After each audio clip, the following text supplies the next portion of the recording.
Hello, hello. Okay, it works.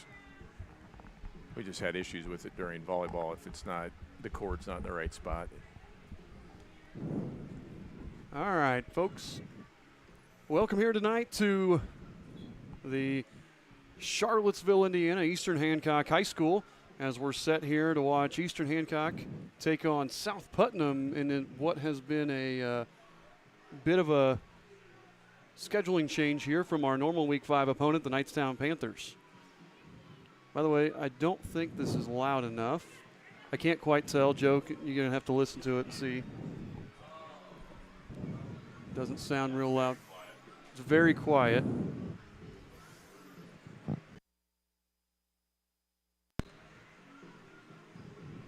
Yeah, this is definitely, there's been some things messed with here. That's what it was. Some of our audio controls got messed with. Now, let's see, it's still very quiet, Joe. How about that? That sounds better. There we go. Now we should be cooking. Audio stuff got changed. I think we're good now. Now we'll start going through our pregame here. So, sorry about that. Typically on Week 5, the Eastern Hancock Royals are taking on the Knightstown Panthers. And this year, Knightstown had some injuries and was unable to make the trip over here. So we replaced it. We found out on Tuesday that South Putt, their opponent, Edgewood, canceled as well.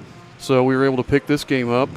And this is not totally unfamiliar opponents. While South Putnam is, right on US 40 on the opposite side of the state, we've played two other times in our school's history. We played most recently in 2013 for a regional championship on the way to our state appearance. And then we also played in 1985 in the semi-state, actually.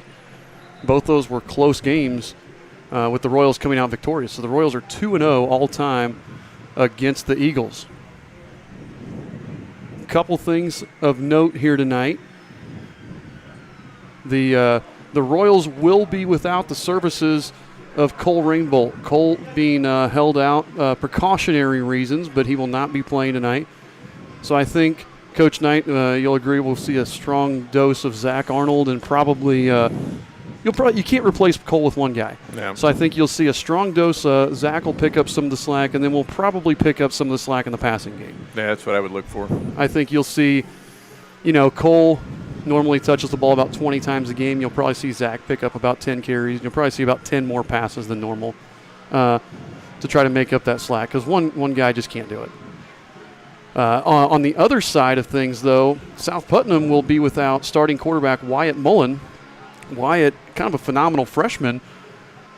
We saw him against Tri-High on film and really looked pretty good. He was started out the season well. He had 6 touchdowns to only 1 interception and thrown for over 400 yards, and was playing really well, and I believe broke his collarbone against Tri-High, and so he's out. So both teams are dinged up quite a bit here with pretty significant injuries, and I saw Wyatt walking around with a sling. So hopefully a speedy recovery for him. Those collarbones can be, 6 weeks or so, but hopefully that would get him back during the playoffs and give them a chance, because this is a pretty good South Putnam team, and they're a whole lot better with him on the field. Yeah, and that's we've kind of gone through that the last couple of years. Caden Sotelo had a collarbone, and we got him back right towards the end of the season. So hate for that young man to miss that, especially as well as he was playing there going into that injury. Now, one thing that the Royals are going to have to stop here tonight, watching them on film, especially with Wyatt out, they'll be playing junior quarterback Jeremiah Hiblin. And Jeremiah is a running back by trade who's been playing quarterback a little bit. But what we're going to see is a lot of the zone read. And the zone read is a play where we're going to show you some clips here. The zone read is – sorry, there we go. Here's the play. A play where the quarterback has the option to hand it off or keep it himself. And I'm going to demonstrate here on the film. You can see what I'm talking about. This is right here. The quarterback is reading that defensive end, the guy that's getting circled here. He's eyeballing him. And if that defensive end goes after the running back, then the quarterback is going to say, you know what, I'm going to keep it and take it himself. As you can see this clip here, the quarterback says, you know what, that end is going after the running back. I'm going to keep it. Picks up 4 yards. Now, if that defensive end stays put, then he'll hand it off. So if you can see a better angle here, that defensive end just crashes down there, and so the quarterback pulls it, keeps it around the end. Now, this is one of those things that it can be a big neutralizer. If we've got a really aggressive defensive line, they can run that, and they can put those defensive ends in a bind. Here's an example where this defensive end is leery of the quarterback keeping it, so you're going to see him sit and be patient. And when he sits and comes straight at the quarterback's going to give it to the running back right up the middle there, and that running back's going to bang it through for 10 yards. So right there you see that guy sit, and he's just kind of patient, trying to keep the quarterback from keeping it, and that's where you hand it off. And this is what South Putnam's really going to lean on with Hiblin at quarterback. You'll see here a clip of them, same kind of thing. He's reading that defensive end. And the film's not as good a quality here, but he's reading it and handing off or keeping. Okay, I've got to change this. They're doing Loyal Royal right now is what they said. So Loyal Royal, we'll see if Inez can get a shot of the Loyal Royal stuff here, or Coach Hibbert, if either one of them can get a shot. Sorry. Loyal Royal is an award given out. Today is Hall of Fame night. We're doing a Hall of Fame induction ceremony, but Loyal Royal is given out to an individual each year that does the most to help Eastern Hancock athletics. Just for you fans' information, at 7 minutes left on the clock, we will be doing a Loyal Royal. Oh. We got like a minute. No, and a half. we have a minute and a half. Sorry, I thought we were doing it right now. So sorry, we're not doing Loyal Royal just yet. You can turn that off, Scott. So Yeah, okay, but that zone read is going to be key for the South Putnam Eagles. I think with Hiblin in at quarterback, they're not as good. He can throw the ball okay, but they're not what they were with Mullen at quarterback. So I think you're going to see more. You're going to see more of that zone read, and it's just going to be how disciplined are the Royals in trying to stop it. It takes a lot of discipline. It takes, playing defense. You get excited. You see the guy with the ball. You want to attack the running back, and it takes everybody doing their job again. Yeah, absolutely. That's a tough thing against the aggressive ends. You have to coach your guys really well to stay home, and you've also got to trust that the guys on the inside will fill and do their job as well. A lot of times you hear it called responsibility football, right? Like do your job, and just like the old wishbone and the option plays, you got to have your guys doing what they're supposed to do, and one breakdown and you could be hurt by a big play. All right, we're going to have, looks like we'll have Loyal Royal here in about 20 seconds. So we're going to stick the mic out the window here and listen to the Loyal Royal ceremony.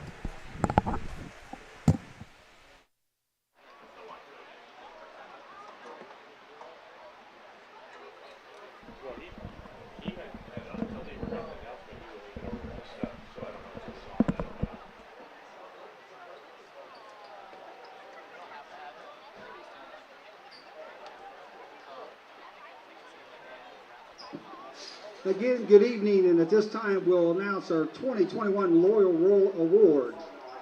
Each year, the Eastern Hancock Athletic Boosters select a deserving individual to receive the Loyal Royal Award. This award goes to someone that has exemplified the qualities of dedication, school spirit, and sportsmanship towards the athletic programs at Eastern Hancock. Mr. Bob Hall has been a supporter of our programs here at Eastern Hancock for over 50 years.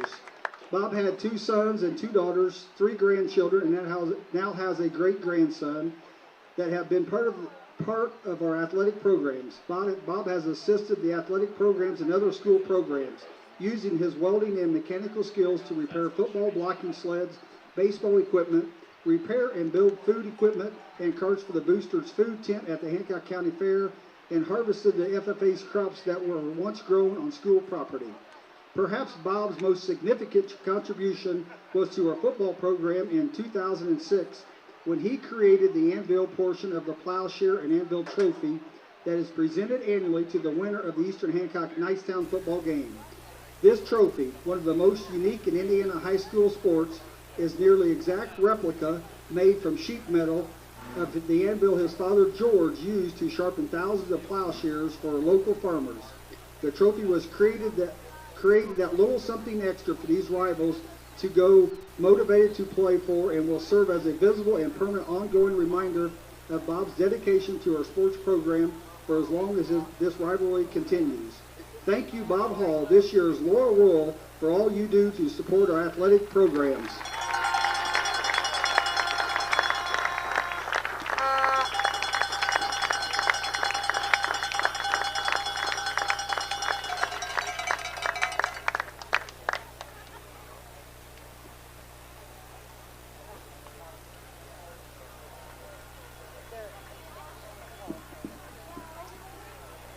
At this time, if you will please stand for the playing of the national anthem by the Eastern Hancock Band, directed by Adam Eaton.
All right, we're back here, although, you know, last week we had some internet connection problems. I'm having the same problems again this week.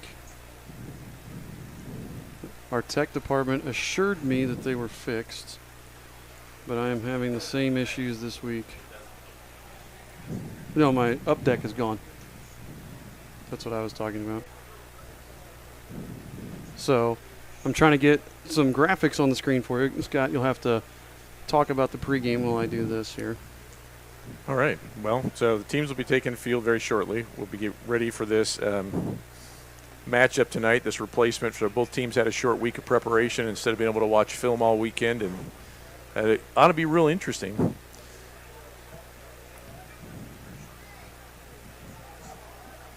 I'm officially at a loss for words because we don't have teams out on the field and should be ready here shortly. I do look forward to seeing Zach be freed. Was it 2 weeks ago against North Decatur? Zach had an incredible second half. We got used to seeing that from him over the last few years. And without Cole Rainbolt tonight, we will lean heavily on Zach's game-breaking speed and shiftiness.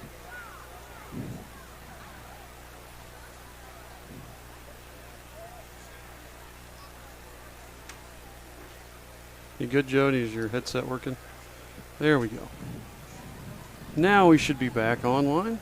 Should be good. We've been online, but I've been back on. Yay. There we go. If you check out right there at the QR code on the screen, you can get a game day program if you're a South Putt fan watching with us. Check that out. That'll tell you information about both teams. Just kind of all kinds of information, statistical leaders, rosters, things like that for when we're talking about a lot of this stuff. So fans of both teams can check that out. Obviously, for the Eastern fans, you're going to see more pertinent information, things like records and things like that. You know, we talked about with Zach out, with Cole out, we expect a lot from Zach. The other guy that I think we're going to see a lot from is Landon O'Neill. Landon is 18 yards away from 1,000 receiving yards for his career. He's in the top 10 in every receiving statistical category. And the thing is this, like again, we talked about with Cole out, you're going to have to get your production somewhere else. And Landon is just one of the steadiest, most confident wide receivers we have. And I would say with Cole out, that's the guy that that Houston's going to want to lean on. You know, he's going to trust Landon. You see the trick play there with Landon throwing the ball, but you're going to see Landon, I think, have a really big game. We talked last week, and I said if we were going to beat Heritage Christian, Houston was going to have to throw for about 250 yards. I think he's going to have 200 tonight, and I think Landon's going to have close to half of that. Yep. He's going to have a big game. I think you're going to see him have, 7-8 catches tonight if we're going to be successful where we need to be at. So Landon has really started out the year hot. He had, 5 catches for 141 yards and 3 touchdowns. An unbelievable game against Alexandria. Just went off. And then, we've been trying to focus on the run a little bit here of late, and there you can see some highlights from that Alexandria game. He just was running wild. And I think we'll see something similar. That's my prediction tonight. Bold prediction is Landon goes over 100 yards tonight. That is my bold prediction of the game.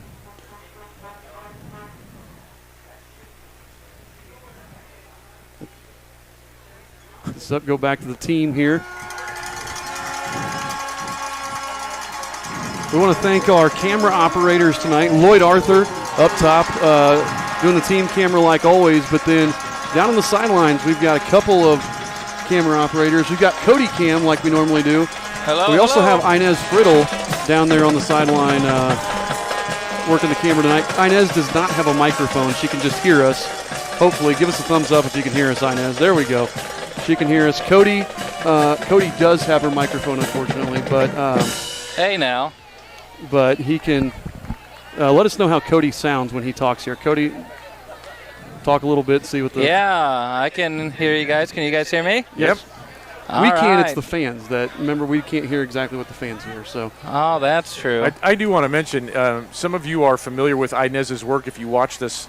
Any of our basketball live streams last year. About halfway through the boys' season, she started doing those, and she did all the girls' home games. So Inez she's a good addition tonight. Oh, yeah. Am I slowly being replaced? Possibly. All right, I will run tonight. Challenge accepted. If you race Adam Barton tonight, then we won't replace you. I mean, does that mean I get to watch the games without sweating then?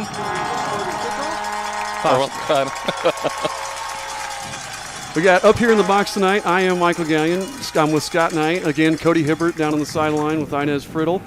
And then Joe Paxton is up here. He's our producer tonight, kind of producing all the behind-the-scenes stuff. And I am ready to go. This game, I'm fired up for this game. This is one of those, like I said, Knightstown, we miss not playing them, but Knightstown has struggled this season, to put it lightly. Yeah, we wouldn't have anticipated much of a game there.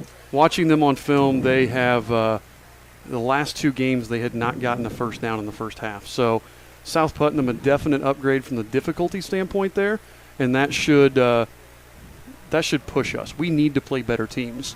Our schedule so far has been 1 pretty good team in Heritage Christian and 3 below average teams. So we need that push. Royals will receive here. Back deep is Arnold. Looks like they switched up their kickoff return a little bit. Yeah, Arnold with Spearin, who's that O'Neal flanking him. But they're up a little bit. Yep.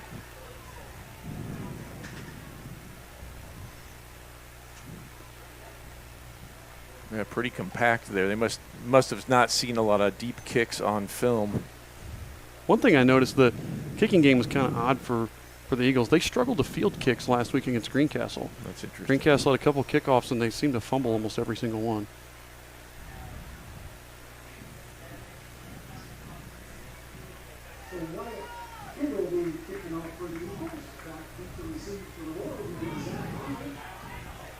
So set to kick off here. Number 7, Wyatt Kendall, the sophomore, listed solely as a kicker. He did attempt the field goal last week. Kicks off. It's going to go to O'Neal. Nope. Arnold's going to catch it. Arnold's got a lane. Zach Arnold's going to get outside, and he's going to be pushed out of bounds. That's going to be a penalty. Oh, nope, no, they didn't call it. Wow. Pushed out of bounds at the 38-yard line. Yeah, that was close. Zach was calling for that too. Yeah, that was a veteran move. He kind of went out of bounds on purpose, knowing that guy was going to come in and hit him. That was a fortunate recovery for the Eagles there because their outside contain man went inside when Zach initially got the ball, and Zach started to bounce it. That could have been dangerous for them. Yeah, they should be happy that the ball's only on 41 there. Yep. So looks like it's going to be Riggs and Arnold in the backfield, flanking Swan. Looks like Kane Sotelo is playing the wing back there. Braden Sullivan out wide to the right. Swan takes the snap, looks to throw. Quick throw out to Sullivan, and Sullivan's going to be taken down. Fights for a little bit and picks up about 7. And that's one of the things that we were talking about in the pregame is the passing game has got to be there tonight. Yeah, I'm sorry, go ahead. One thing I noticed in film is the Eagles have struggled to get a pass rush. They've covered the pass pretty well, but they've struggled to get that pass rush. Did we break the huddle with 12? We broke the huddle with an extra 12. guy, yep. But no call from the official there. So no, and that pass to Sullivan, just kind of a wide run play. It's just real quick. And there we go, fumble there. Swan picks it back up. He goes up the middle, and he's going to lose a yard back to about the 47-yard line. It's going to bring up 3rd and about 4 for the Royals.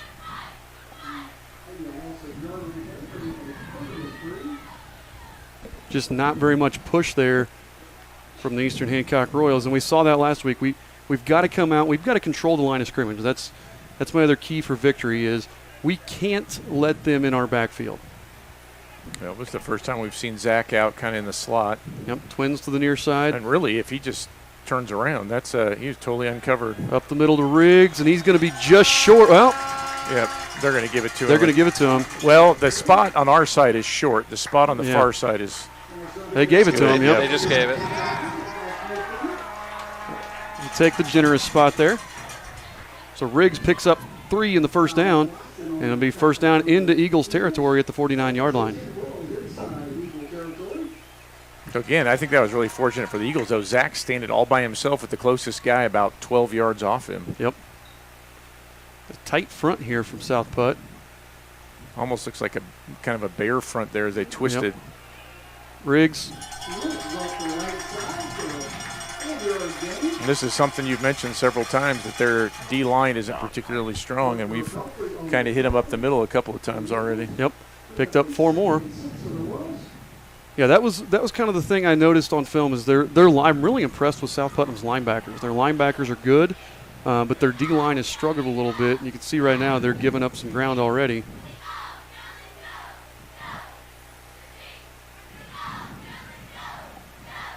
Again, Arnold on the little looks like a buck sweep. They just pulled 1 guard, picks up about a yard. Yeah, he paused even trying to wait for it, but I think the Eagles stunted into that one. Yeah, it was the linebacker filled right in there and took that away. So 3rd and 5, we'll call it 5. It's a long 4. You got 2 downs to pick this up, so I expect a pass here. I think we're going to fake something and waggle back maybe. And Sullivan wide open too right now. Yeah. I mean, he can get that. Kane in motion. Hand off to Riggs. Riggs just buried in the backfield. Swan should have kept that. Yeah, that was a little bit of what you were talking about, the Eagles doing that zone read some, and I wonder if that was just a called play, if he wasn't allowed to make that read, because Chase had nowhere to go. That was. Yeah, they were eating him alive before he even got there. Royals set to go for it. Looks like Swan's going to back up and punt this. I keep waiting for a fake. Yeah. And I'm sure that's why we do this, but the Eagles look like they're lined up off sides. Didn't call anything. Swan with a nice punt. Yep, beautiful. But it rolls into the end zone. It did. I thought it was going to die. He hit that one too good, and that would have been really pretty if that thing could have died right inside Absolutely. the 10. So the Eagles will take over here at the 20-yard line. We'll get the first chance to see Jeremiah Hiblin, the junior quarterback. Well, running back turned quarterback here. We know how that goes. Last year we had a receiver turn quarterback, so Yep. you do what you got to do. Small school football, you don't typically have just a guy who's only a backup quarterback. Yeah, that's a luxury. And I don't think we've ever had that since I've been here. No. So Hiblin trips to the far side of the field. He takes the snap, looks, hits the bubble. Good blocking from the Eagles, and I couldn't tell who that was from my angle here. Looked like number 28. That is Peyton Crickmore, the junior. Yeah, Wickard got over there on the tackle too, and Cam Voles was playing corner. Yeah, Voles kind of blew it up. Eagles quick back up to the ball, trips the other way now. And then this is going to challenge the Royals defense as they change formations and go fast because we flip guys.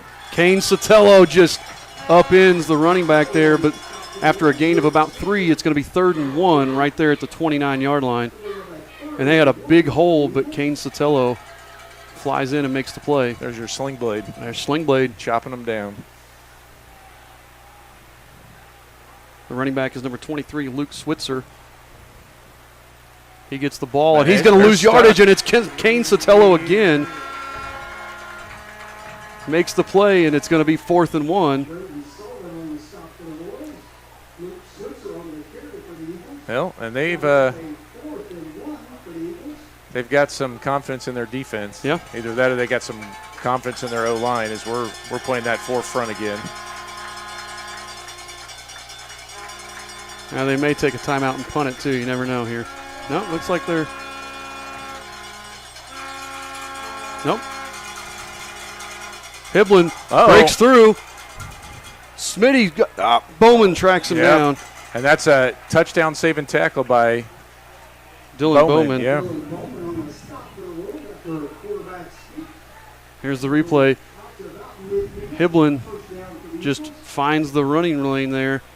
That was well executed. That just was. that quarterback lead. And you got to realize he's a running back, so he's used to taking that. You're right. That probably there's again, and he just cuts again, and Kane Sotelo pulls him down, but not after Hiblin picks up 15 more. And Braden Sullivan just went right by him. I think that was a blitz. And that's what we talked about with execution and discipline here. That's the key to this. That's the key to this stopping this offense. When you have a good running quarterback, it's all about discipline. Switzer's going to pound it up the middle. He picks up about 3. I mean, that's a similar play to what they just ran, but instead of the lead, they just gave it. And handed it off, and then whereas the play before, you have the running back lead blocking. Wondering if they watched some Westdale film.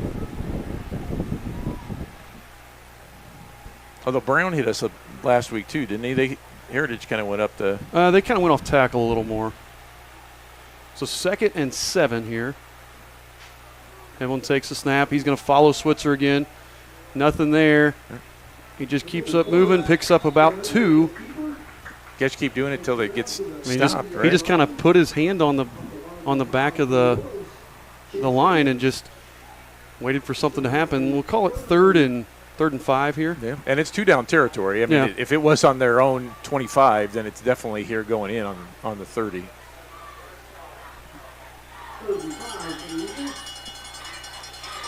Hiblin back to pass, rolls out. He's got a receiver, and he hits. Can't tell there's somebody on top of him. Looks like 12. Santiago Hernandez, and he picks up a first down out to the 15-yard line. That was just flood, which you've probably seen us run that a few times, hitting Langdon in that same spot. Coach Paxton, how are you doing as a producer? I had a good shot at that one. I didn't know how well you could see from your vantage point. Well, I'm just looking. I'm watching TV. Okay. So Hiblin in the gun again, trips away. Hiblin takes the snap, hands off to Switzer. And see there, right there, you saw the Royals crash down. Those ends crashed, and they're the ones that made the play. Be prepared now to see Hiblin keep that. Yep. If our ends are going to crash, he's going to keep that. That's what we talked about in the pregame. We have to be playing discipline and take that away, and we can't just go after the running back. Although I don't think I'm going left because Sotelo's sitting over there. No, I'm not either. He flings it out there. Voles doing a great job. Yeah, he did. Not really giving the receiver any way to go. No. 5-yard gain from Crickmore, but Cameron Voles just fights. You know, he's one of those guys, that's what you need. You need a fighter, and Cameron Voles just held up the blocker as long as he could and kept what could have been a 10-yard gain to 5. So 3rd and 5. Hiblin looks back over to the sideline, changed the play.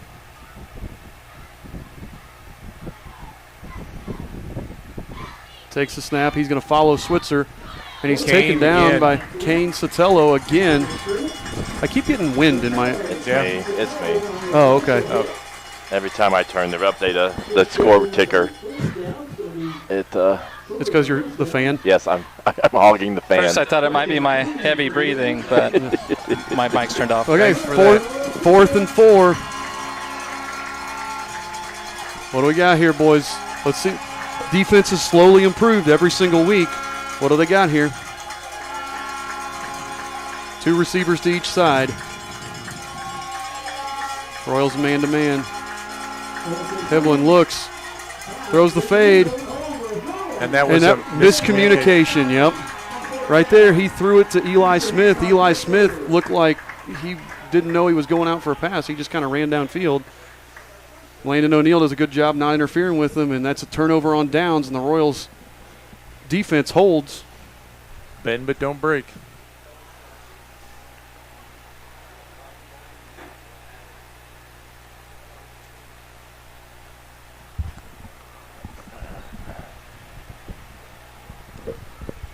And that's, like I said, that's what we want to see. We want to see this defense has just been getting better and better every week. Now let's see this offense come out and get some production. You know, we picked up a first down that drive, but let's see us move the ball and get out of the shadow of our own goalpost here.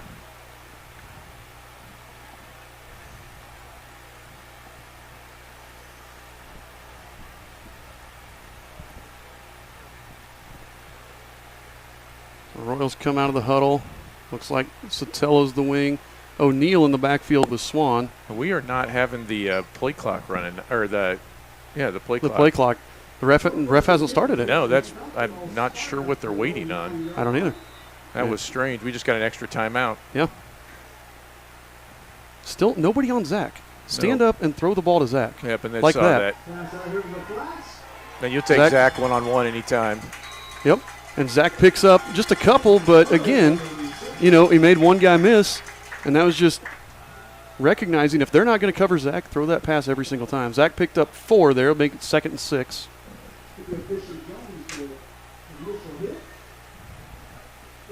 I mean, Zach Arnold, we talked about earlier, averaging 13 yards every time he touches the football. You know that the Eagles, they should be keying on him. You think they're going to be trying to key on him and take him away. And now it looks like they move Peyton Crickmore over. Oh, no, he's still out corner. Zach's still uncovered here. He's kind of splitting the difference. That's a penalty on us again, right? Yep, we're moving. I was told that happened a lot in the JV game on Friday or on Monday as well. So yeah, 2 guys, and part of that comes from a lot of different guys. Guys are moving around a lot. You know, Zach's been in the backfield. He's been out wide. We've had a couple different guys playing tight end here. So that'll make it 2nd and 10 from our own 9-yard line here. O'Neill and Arnold flanking Swan.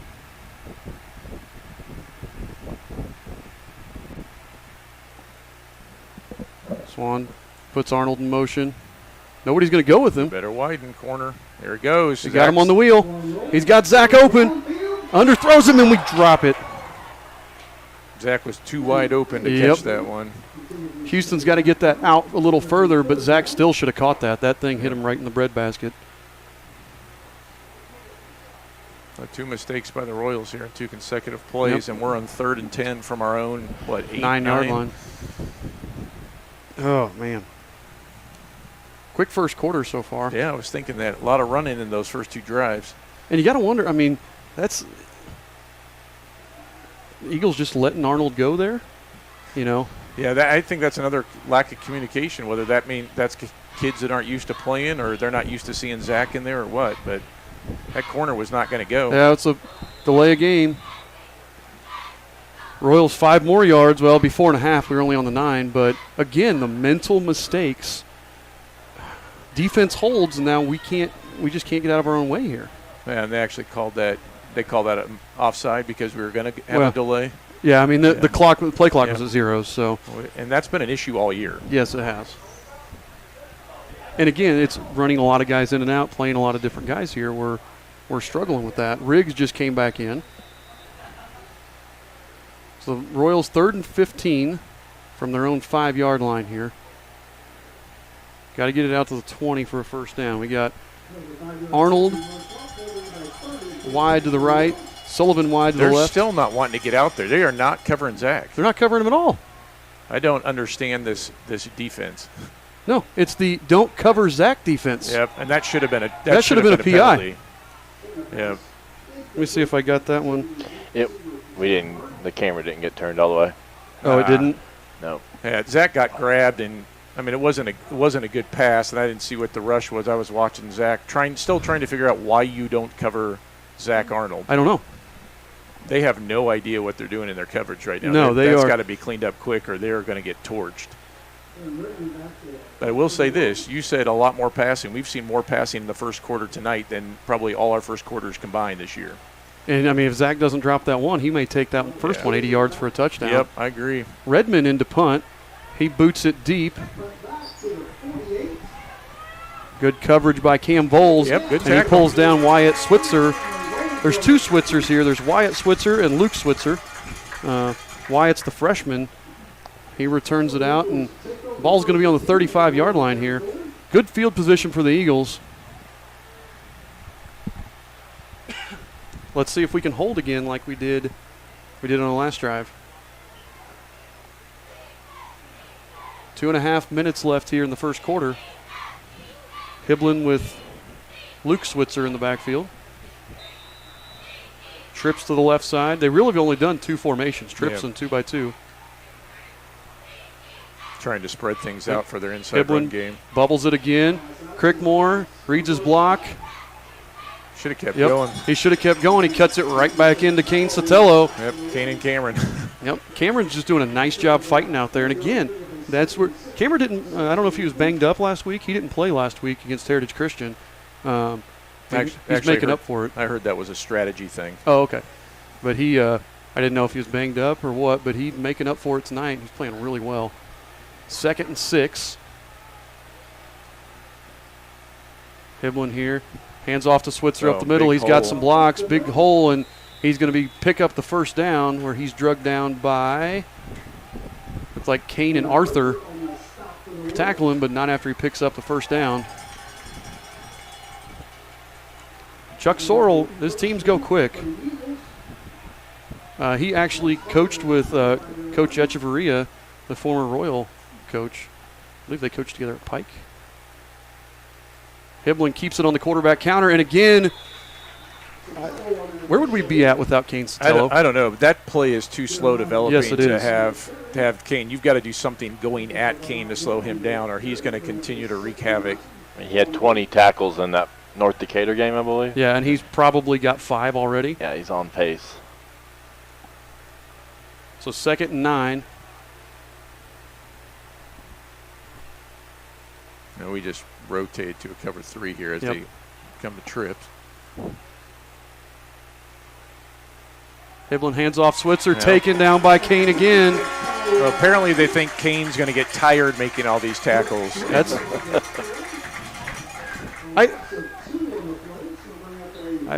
there he is. Yeah, on the screen there. That's the only strategy I can think is they think he's going to wear down. 3rd and long. We should get one more play here before the quarter's out, depending on if the clock stops after. Yeah, depending if it's out of bounds or incomplete.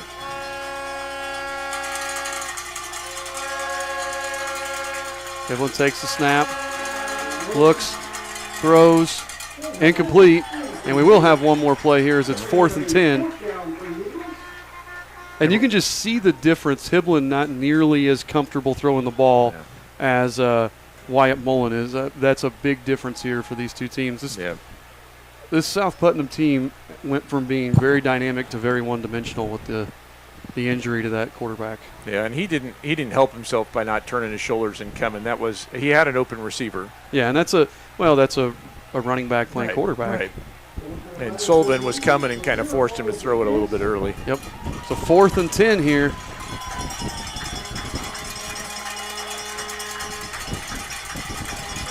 We got a false start from the Eagles. They picked. Well, they would have had it. Nah, I think they're going to mark him short anyway.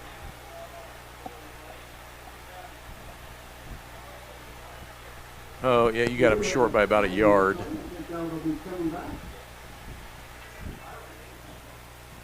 So Royal should not take the penalty here. It would be our ball on about the 16. Yeah, you here. just deny the penalty. Yeah.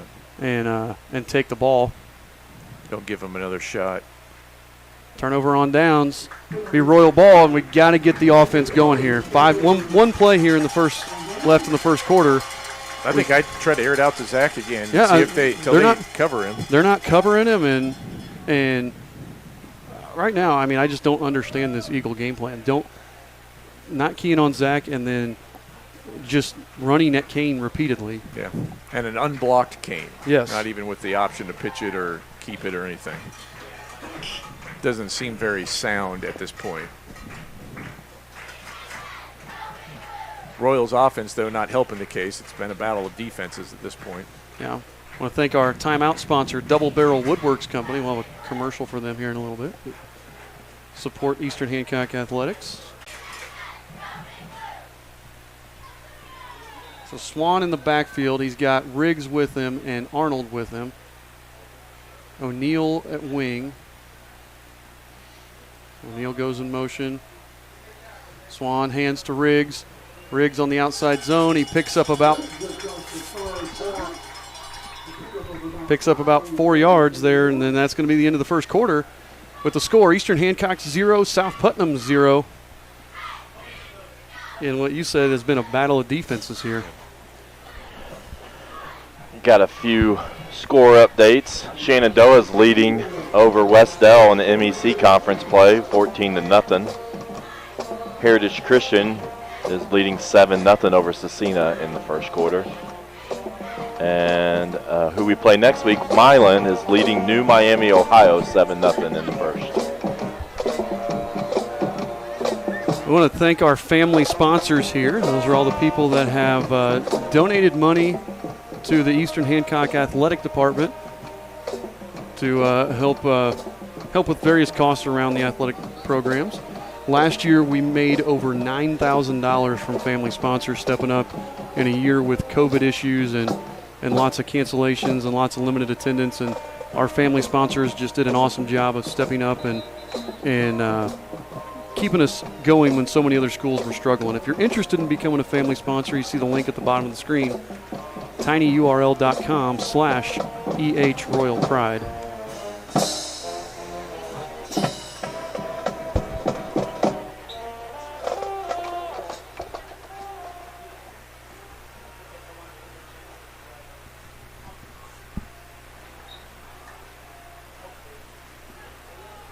All right, Royals 2nd and 5. Man, we'll call it 6 here. Swan, Riggs and Arnold with them in the backfield. Sotelo back at wing. Swan hands to Arnold. He's got a seam. Arnold cuts it back, and Zach Arnold picks up 10 yards. And again, we said we're going to have to see Zach. We're going to have to see Landon. We haven't seen him throw to Landon yet, but that was a nice cut. Nice play by Zach Arnold, finding a little bit of wiggle room and knifing through there. Yeah, a lot of people think you should keep going outside, and Zach saw the hole, got up into it, was able to pick up the first down.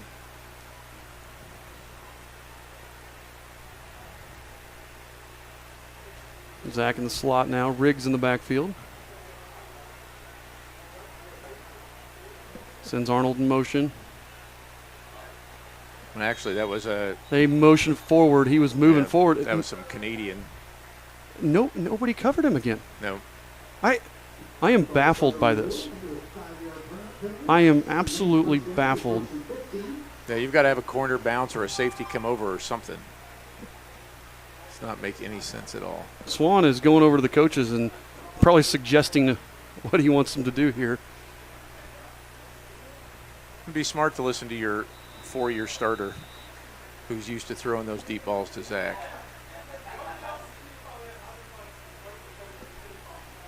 All right, Zach in the slot, Sullivan near receiver, Riggs in the backfield with Swan. They're still not out on our outside guy. Nope. No, here it goes again. Kind of halfway bump the safety.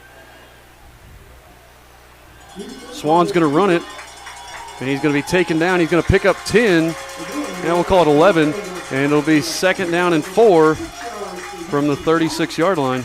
Yeah, but whatever they were hoping to get out, I think maybe Landon down the seam there. But Eagles didn't bite on it. Houston saw that, saw open field in front of them, so took it. Yep. 2nd and 4. Just gave him the yardage. Riggs and Zach in the backfield. Hand off to Riggs up the middle, and it's not going to go anywhere. Be 3rd and 4 here. Maybe give him half a yard there. Yeah, minimal gain. Kane Sotelo coming back in for O'Neal.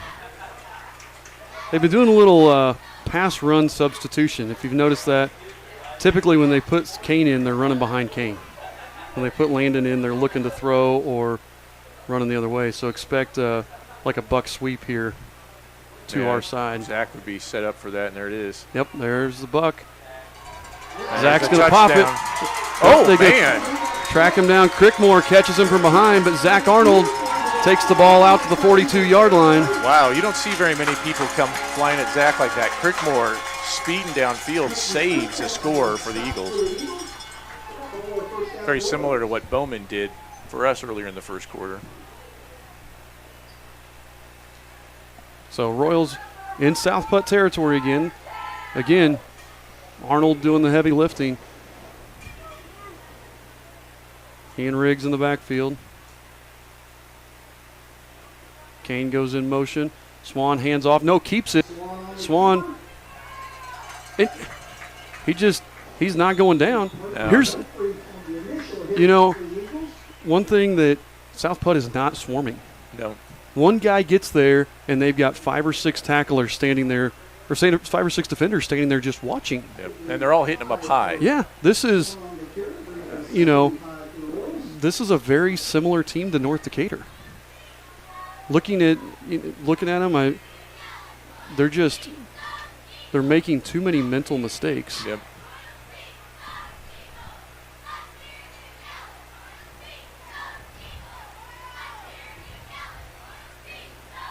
Swan in the gun, sends O'Neal in motion, takes the snap, looks.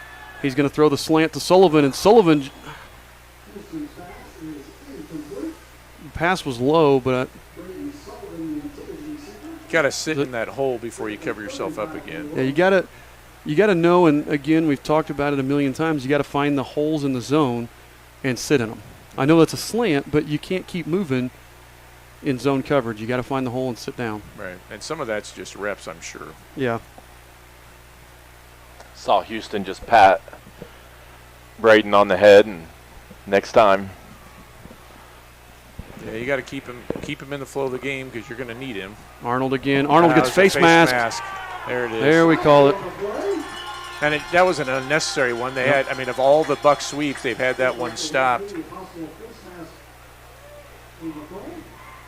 See if we can see it on the replay. Yep, there you can see, just grabs it. And this South Putnam team is just killing themselves. This is just, they just are hurting themselves as much as anything right now. Well, we've watched that through the other games that we have won. Teams just kind of implode as we keep moving through the game. That's a huge penalty on South Putt. They had a stop for no gain, and That would have been 3rd and long. Yep. And now instead it's 1st and 10. Royals have the ball on the 24-yard line. Arnold and O'Neal in the backfield. Riggs getting a breather on the sideline. 21-yard line. And that's off that buck sweep. And if we run Zach, that's the counter crisscross. Yep. It's a staple of the wing T offense there. Landon coming back the other way. You hope to get everybody flowing with Zach.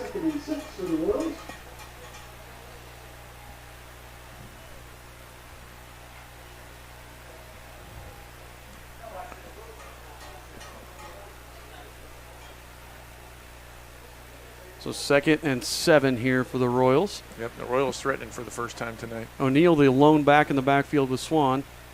Swan takes a step, looks to throw, throws it up to Kane Sotelo, and it's picked off. Oh, man. I don't know where he was going with that. I don't know. There's a penalty, too. And I don't know. That this is probably going to be an unsportsmanlike conduct. It's going to be a matter of who said, yep, on us. I think we probably had a mouth running there. Swan lobs it up, didn't see the safety. Let's see if we got a late hit or what the. Well, the way that they were, when they threw it, there wasn't anybody around. I think we had, yeah. Yeah, there wasn't anything there to see, so we couldn't tell from that. But so the Royals compound that error with another one. And instead of having the ball on about the 10 or the 11, they're going to have it at the 25, 26. And, I mean, Swan had some time to throw there. There was just nobody open. Sotelo was double covered, and I couldn't see the nearer side receiver to see how covered he was. But just Kane looked to be open off the line, and the safety shaded him rather than Zach. Or no, it was Sullivan out here, Yeah, so he was, instead of going to Zach, which is what you would expect, he came over the top there and picked it. All right, so South Putnam ball on the 25-yard line here coming out. Hand off to Switzer. Switzer up the middle, and he picks up 9. They're going to give him 10. Well, he went down definitely early. That was a bad spot by the official, but Carter Dishman bit the ankles there and kept him from getting a huge gain. Yep. It was a good play by Dishman as he comes out and gets a breather. South Putt right back up to run again. Hibblin keeps it himself. Picks up. He's still on his feet. He picked up, give him 5. Both quarterbacks really just driving once they get hit. Yeah. Good run there by Hibblin. Picks up 5. Let's see if they don't run at Sotelo. Yeah. I think right now, whichever team gets a passing game first seems like they're going to win. Neither team consistent tonight, at least through halfway through the second quarter. Hibblin throws it out wide. Oh, nice move. Nice move there. That was the younger Switzer, Wyatt Switzer. I was trying to see who was on. Was that Bowman over there? That was Bowman, yeah. Because O'Neal's playing the corner on this side. I mean, Bowman, not a bad play, just a nice move by Switzer. Yeah, spun out of that tackling. Because you expect him, we teach him to turn outside, and he's turned back inside there, which gave it up. Felt Dylan on his outside shoulder. Hand off Switzer up the middle. If you're going to do that, you have to put a body on Kane. Yeah, you either have to read Kane or put a body on him, and him playing linebacker, you can't really read him. No. And those dives have worked when Kane's not been coming down hard. So Royals take a timeout. We're going to take a second and show a double barrel commercial here.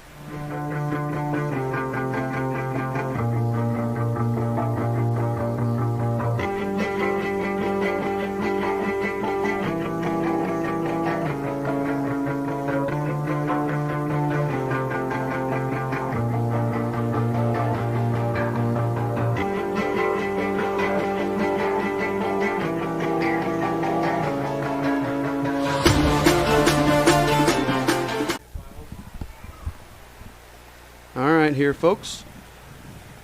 We're back. We're back to having our internet problems again.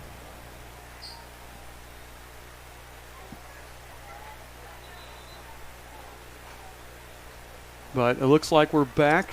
Looks like it's working. It'll be 3rd and 1 here for the South Putnam Eagles on the 43-yard line of the Royals.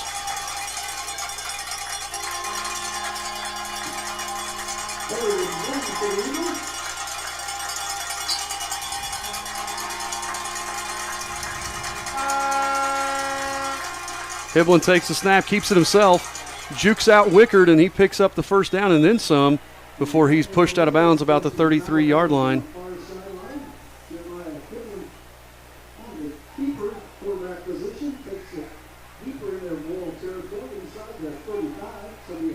And they're getting set again. We better get lined up. Right now, this has just been a 4 or 5 yards at a shot. Yeah. Steady drive. Hiblin up the middle, and he picks up 5 more. And again, I know folks were having, it looks choppy on your guys' end. I apologize. We're having internet connection problems here. I don't think this is going to be a game with a lot of possession, so everyone becomes even more valuable. Yes, it does. We've got to stop the Eagles here pretty darn quick. 5.5 minutes to go here in the first half. Oh, geez. Hiblin's got a big hole, and he's going to be spun down by Rubel, but he picks up a first down again. Rubel on the stop for the world for the 48.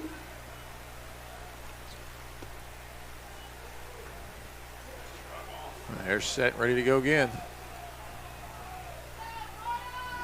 Royals starting to look a little gassed here. It is hot tonight, folks. Yes, it is. Switzer, they're going to have a penalty. It's got to be a hold there, Yeah, right? you would think. In that position. He picked up 5 more, but that hold's going to knock him back. Rubel again on the stop for the world. We'll see what the flag is. Yep, hold against the Eagles, which is going to nullify that gain. Put them back. And it looks like it's probably going to be 1st and 15 from the spot. Maybe 1st and 16.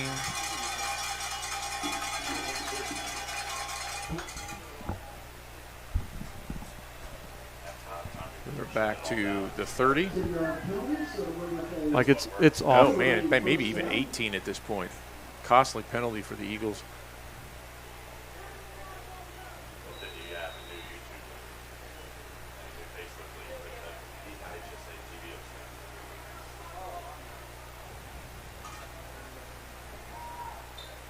Eagles changing their play. Look to throw. Hiblin. Oh, Hits the receiver, and that was number 3, Wyatt Switzer. it's hard to tell if that's going It's to be really close to a first down there. They're going to call it second. Official says second down still. Yeah, so, folks, if you're wondering what they're doing, their coach is looking at our defense and then calling the play from the sideline as best he can based on what he's seeing. Hiblin again trips to the near side. Takes the snap. He keeps it up the middle, and he's going to pick up about 5. Yep. Leaped over a diving Kane Sotelo that time.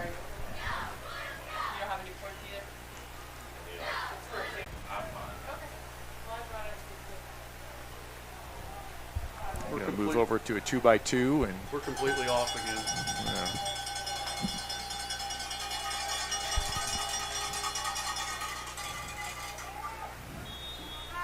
Switzer again knocked down for no gain, maybe 1.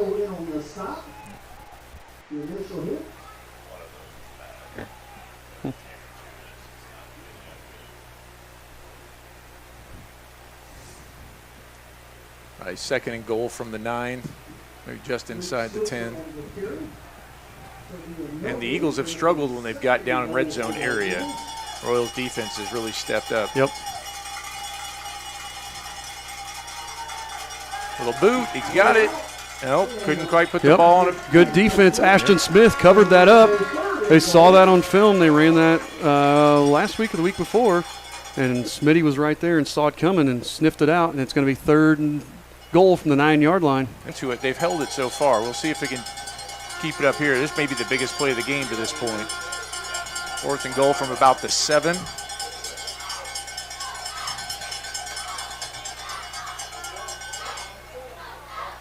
It looks like they're going to kick. They're going to kick a field goal. Left-footed kicker. So really, just a little bit longer than an extra point. We'll see. I don't know how accurate the kid is. There's a delay a game. I think he was checking to see if they called timeout. Yep.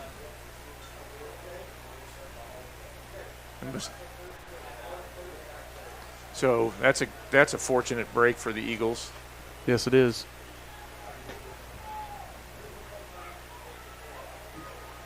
Timeout. South Putnam. And with just under 3 minutes, it doesn't do you any good to take him into halftime, especially we got a scoring opportunity here. So the Eagles going to make sure they don't lose 5 yards there. And I'm going to make sure that I get the clock right. So 2:56 left in the quarter. I forgot the timeout on the clock. And here comes the kick. Oh, he lost it. Yep. There we go, and the Royals are going to get the ball back. Defense holds again, and right now, the defense is the only thing keeping the Royals in this game. Right, and as we've seen, I mean, the teams we've played have had some catastrophic errors. Yep. Other than Heritage Christian.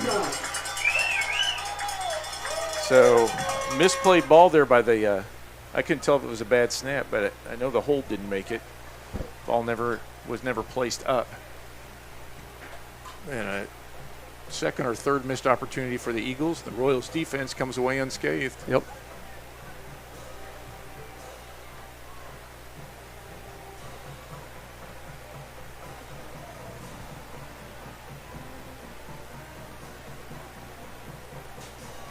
Oh, with just under 3 to go, Royals will see if they can move the ball here because it'll be Eagles ball coming out after halftime. We really don't want to give them an opportunity to score right before the half. No, we don't. And typically where we've had some success this year, we've thrown a lot of outs, moving the ball down the field real quick with a limited amount of time. Kane in motion, handoff to Riggs. Riggs picks up about 2. Arnold not on the field. Now Arnold's jogging out onto the field. Eagles on the stop for the Eagles. Pick up from above. And Riggs will leave as Zach comes in.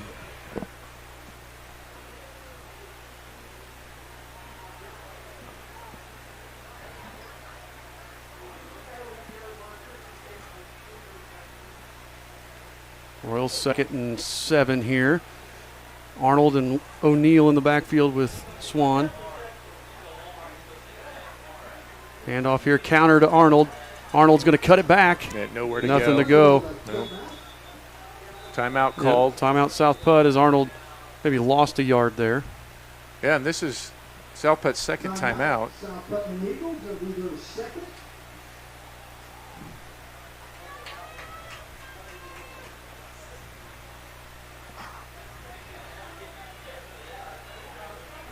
And if they can stop us here, you really got to punt. They may have a shot. You don't want to give them the ball right there. I mean, South Putt's shown they're not going to score quickly. Right. They're going to have to drive the ball down the field. So, to me, you punt here, and I'm not a punt guy, but I don't think they're going to be able to drive the ball 50 yards in 2 minutes. Right. Yeah, they have not shown a penchant for hitting the deep ball at this point. They've hit one that was I would call downfield. They hit a flood, and then that last drive they hit one of the receivers. But I would be more worried about the quarterback or the tailback hitting up the middle and then breaking outside. But we do have Zach here. Landon has shown the penchant for the big play. So it kind of depends on how conservative the coaches want to be with their call. Zach over on the wing, though. 37 for the Royals. Spot at the 16. Zach going in motion. They're going to try to hit him out here. Going to see if they move with him. Yeah, they don't. Landon and Zach right there. Swan hits Riggs, and Riggs dropped it. A little behind him. See if we can see that. Yeah, we had 2 receivers in the same area. Neither of the deep guys were full speed. Was that? That was Flood. Yeah. No, but did he pick that off or did it hit the grass? I think they called it on the grass. The kid picked it off. I mean, he started running. It looked like it went off Riggs' foot, but that official on the side was right there, so either that or he didn't want to run. That could be. So Redmond here to kick again. Redmond's had a couple nice punts in the last 2 games. Get it back to him. He gets it away. This one's a wobbler. That's dangerous. Yep. South putt really lucky. Really there. lucky. Fisher Jones bobbled that, but managed to regain control in the yard line. It'll be South Putnam ball with 1:51 to go here. Yep, and our gunners were right there, and maybe a step closer. They could have jarred that loose, and we'd have been golden. So the Eagles got 1 timeout. We'll see. This is, I mean, if they're going to show a passing game, this would be the time for it.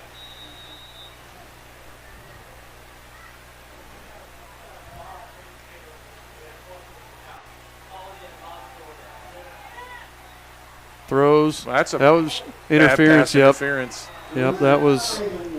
Our fans aren't happy because we kind of got robbed of one earlier, but that. Yeah, Vols got turned around there, and he was in the way.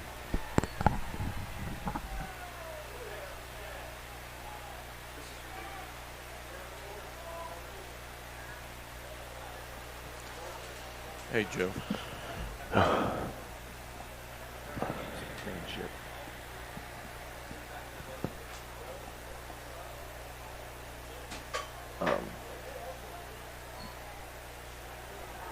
I don't think.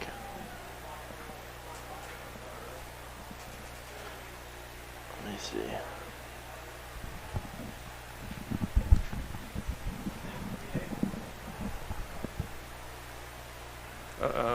That is going to put them at a first down from the 27. Take the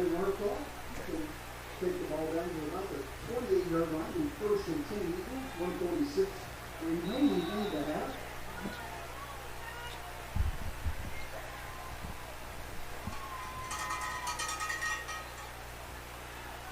Takes the snap again. Throws deep. He's got a receiver, but just overthrows it. We got another late flag here. And honestly, that's the best ball he's thrown all night. It is. Incomplete. Let's see what the flag is. We'll replay that and see if we can see something here. If you notice the smoke, that's from the pork burgers. It is a pork burger night. That's always a good night at Eastern Hancock for football. One of the benefits of being down here, smelling all that. You get to smell the smoke. Going to call a holding call there on the Eagles. So, once again, the Eagles just this undisciplined. Yep. I mean, can't get out of their own way. No, they really can't. Clock still says 6:01, Scott. It's 1:41 on here. Oh, there we go.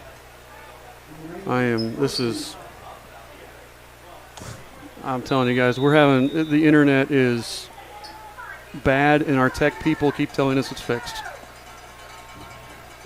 It's COVID. You still have the flag on, too. No, sorry. So Royals hoping to get the ball back as it's first and 24, maybe. Either that or really worried about what the coverage are going to be.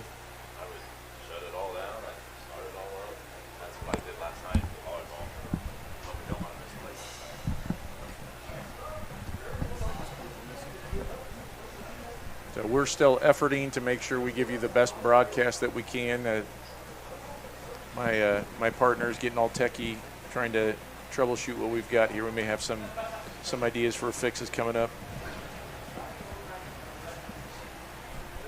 Do want to give a shout out to my buddy Luke Manship. Wish you could be here, bud.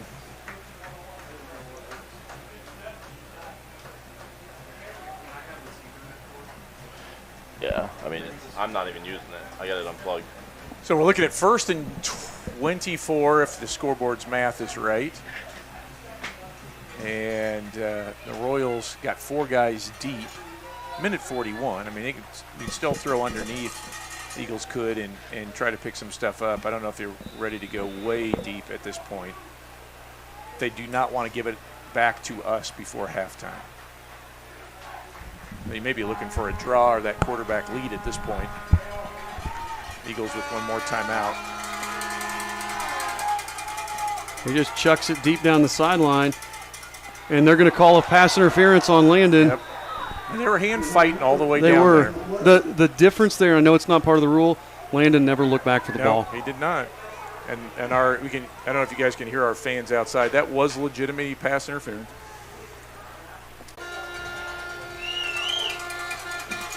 Maybe you run a draw now.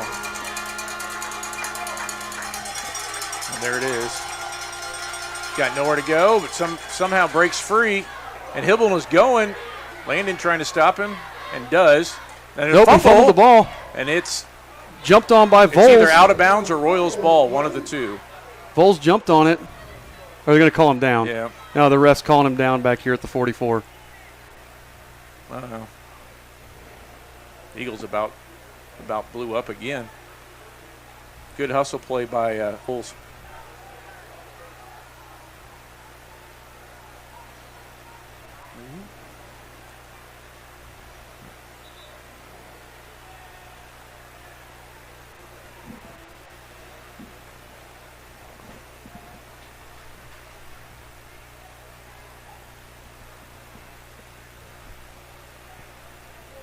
So it's going to be, they're trying to decide now, the official's trying to decide if he was down or not.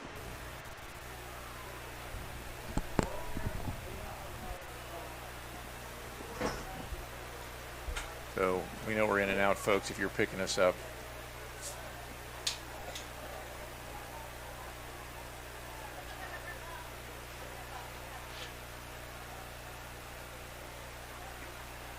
Cody, can you tell anything?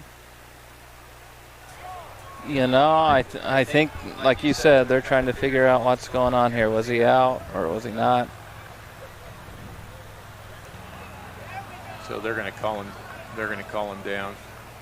I think when in doubt, you got to go with down there. Yeah.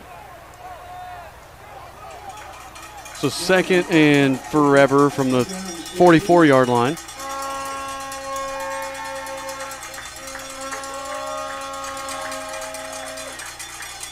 Flips it out here to Crickmore. He's got a seam.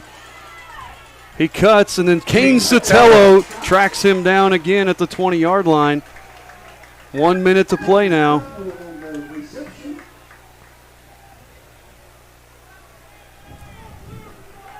Yeah, Kane saved us again there because our safety got juked. Crickmore was flying.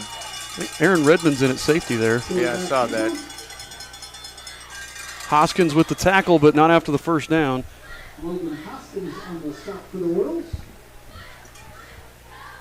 Will be enough for a first down for the Eagles. Ball, 45 seconds on the clock. I don't know why the clock didn't stop at the first down. They did. And he Did ran it? Yeah. Okay, Royals are going to take a timeout now. You're going to see at halftime, we're going to have to shut down this whole computer and try restarting. So it's going to be a new link on YouTube and a new link on Facebook if you're watching, because we are having just internet problems aplenty, and we've been having these problems for a week now in volleyball and football. And we keep being assured that there's no problem, but I don't know what's going on. So we're going to have to shut it down and try restarting the whole computer and see if that makes a difference. Yeah, the system doesn't realize that there's not supposed to be a problem. I know. They keep telling me there's no problem.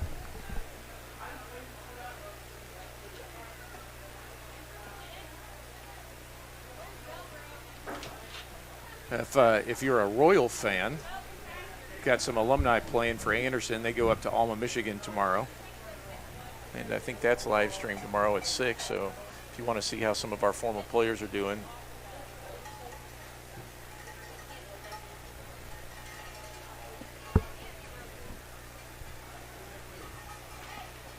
And here we go. Team's taking the field again with 34 seconds, 33.8 left. Eagles have one timeout left. And the thing you don't want to do here is you don't want to throw an interception. No, if you're South Putt, you don't want to. You don't want to give the Royals a chance to return it.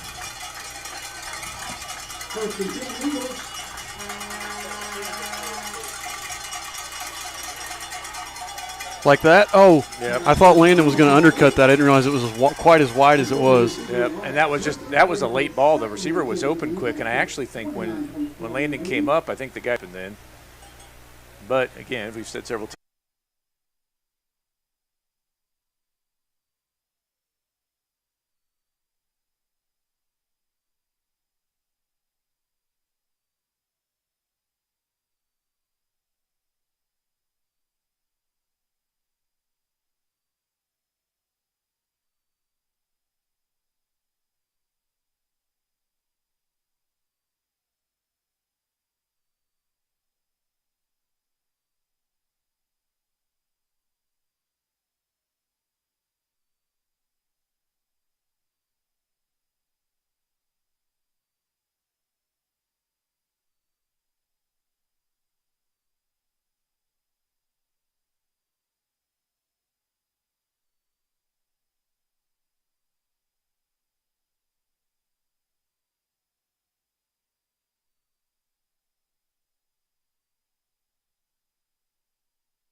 In athletics and recognize outstanding student athletes. As an extension of this, the Athletic Boosters established the Eastern Hancock Athletic Hall of Fame in 2008 as a way to recognize and remember outstanding athletes, teams, coaches, and contributors from the past at Eastern Hancock, Charlottesville, Westland, and Wilkinson High Schools, and have helped to build the traditions of Eastern Hancock athletics. Tonight we recognize 3 new inductees into the Eastern Hancock Athletic Hall of Fame for their accomplishments. Tonight's inductees join 33 athletes, 3 coaches, and 3 teams previously inducted into the Hall of Fame. Our first inductee is a pair of individuals being recognized together from the mid-1990s to 2005. John Kane and Chet Ellis were the face of the Eastern Hancock Athletic Boosters. After taking over leadership of the group while their children were attending Eastern Hancock, Chet and John's efforts and ideas led to tremendous increase in fundraising efforts and contributions to the Eastern Hancock Athletic Department.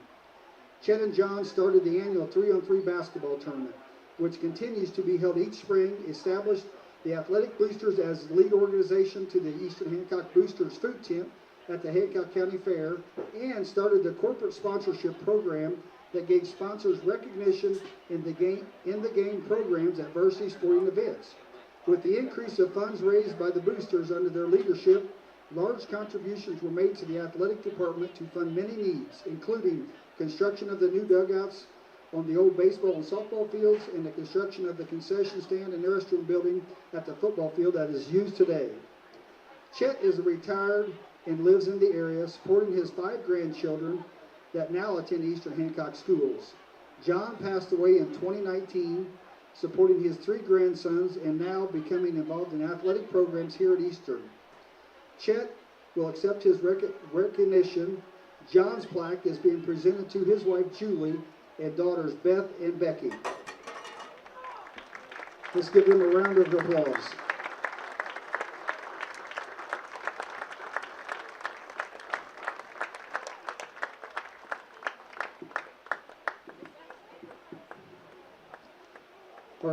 Our next inductee is Alan Butch Holden.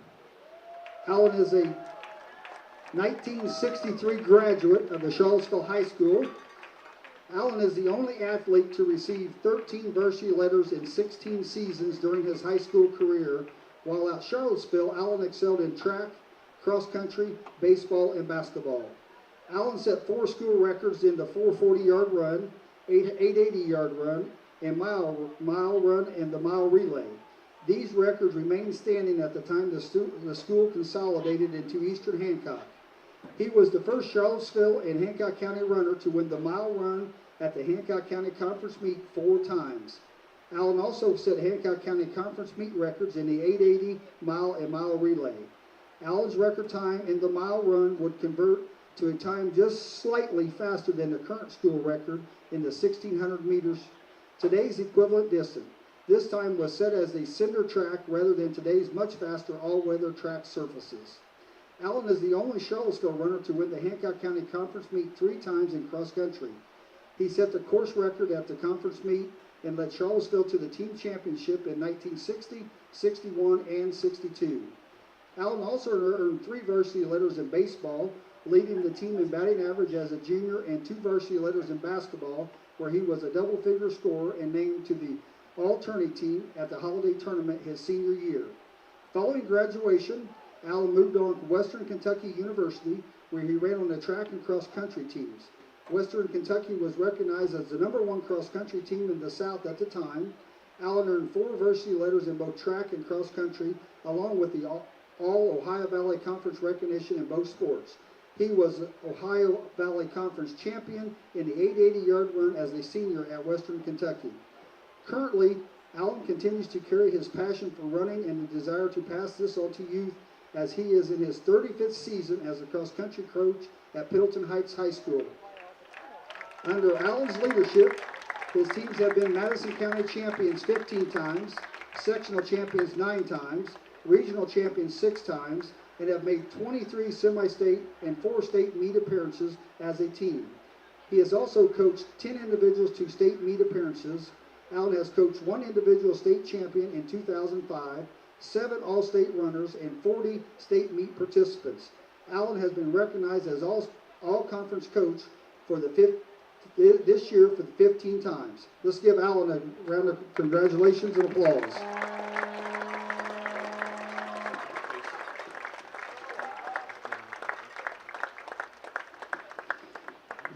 Next will be Clayton Schultz. Clayton was the 1996 Eastern Hancock graduate. Clayton earned varsity letters in football, basketball, and track. Clayton earned 3 varsity letters in football. As a senior, he anchored offensive line on the White River Conference championship team and earned all-conference and all-county recognition. Clayton was selected to play in the Indiana North-South All-Star game the summer after his senior season.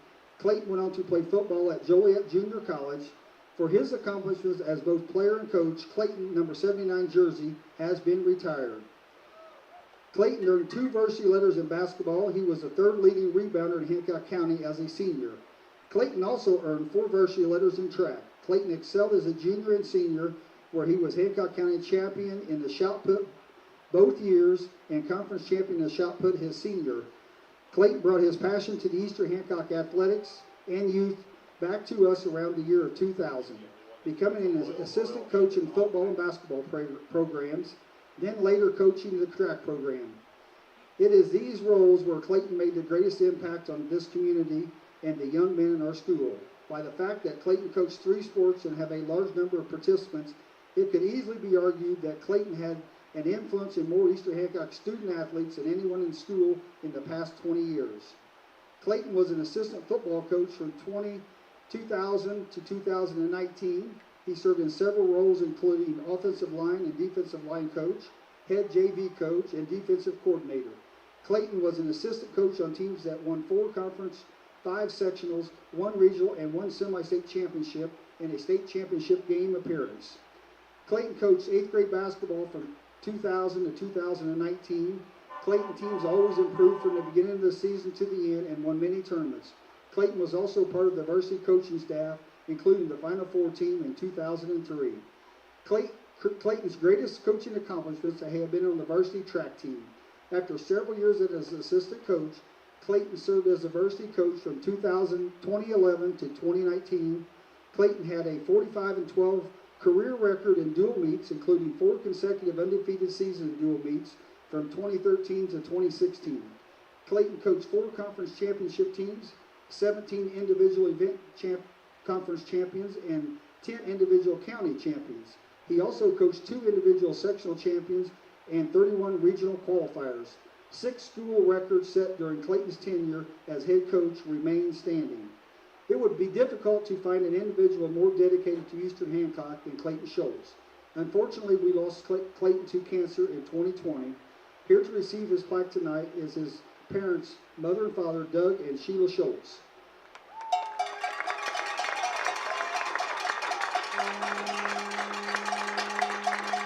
The Schultz family has established the Clayton Schultz Foundation to provide an annual scholarship to the graduating Eastern Hancock senior. Last Friday night, with the assistance of Paxton Farm Sweet Corn and Charleston Lions Club, the Eastern Hancock Athletic Boosters sold sweet corn to raise funds for the foundation. $551 were raised for this activity. The boosters have chosen to match the funds raised at Friday's game and tonight, and are pleased to present a check for $1,102 to the Clayton Schultz Foundation. Please join me in congratulating Chet Ellis, John Kane, Alan Holden, and Clayton Schultz as the newest members of the Eastern Hancock Athletic Hall of Fame. Let's give them a big round of applause, Royal fans.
All right, folks, we're back here for the start of the second half.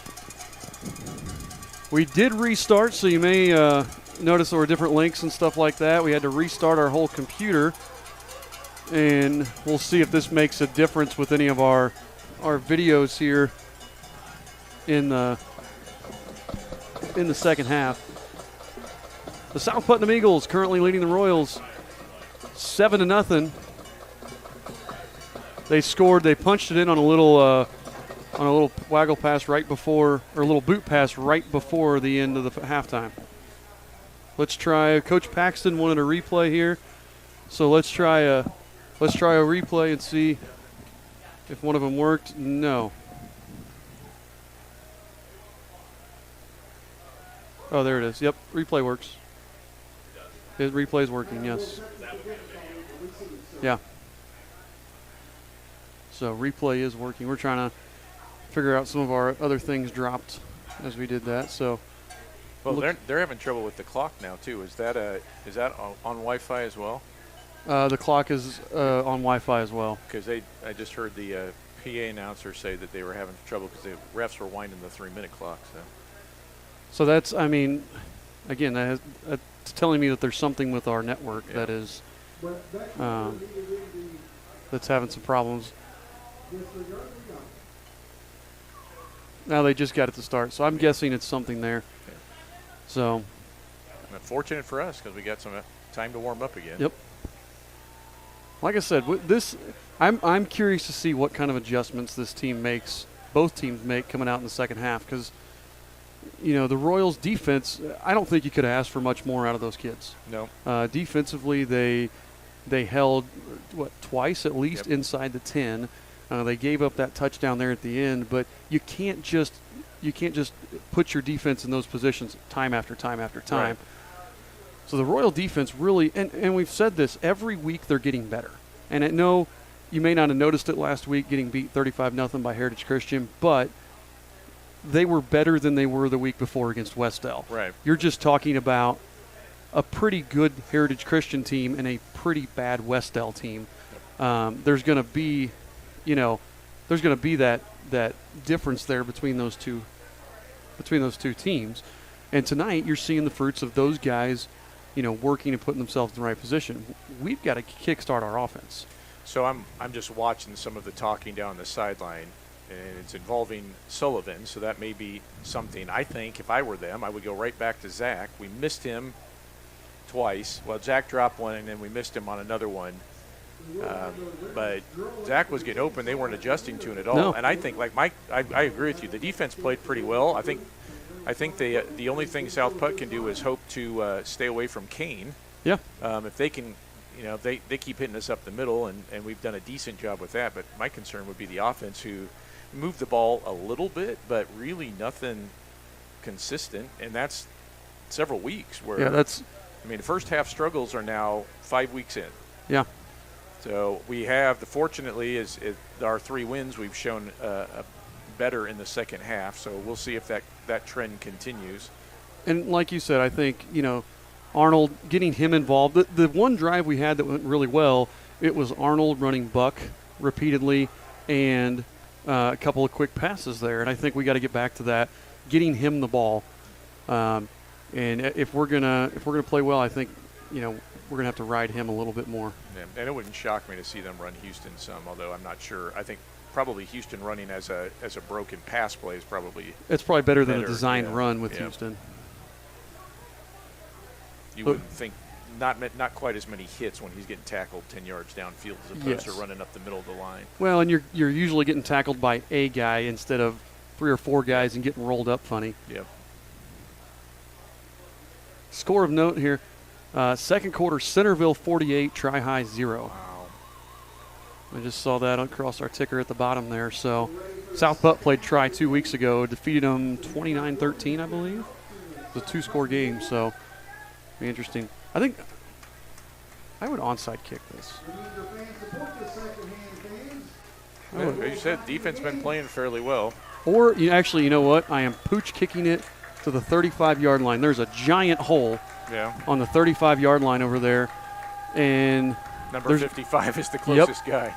You pooch kick it right there, and we're going to get that ball if he kicks it right Yeah, there. they're trying.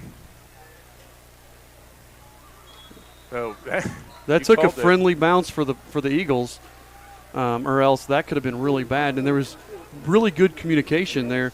That was number 56, I believe, Ethan Harcourt. You could tell he called off his teammate and said, I'm going to get that ball, because otherwise that could have been two Eagles running into each other going for that ball. Yep, absolutely. So that must have been something they talked about. Hey, we're going to give this up. Just be aware of the pooch kick. Yep.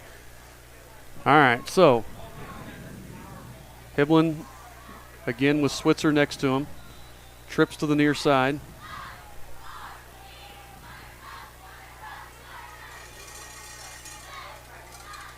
Hiblin takes a snap, hands off Switzer up the middle.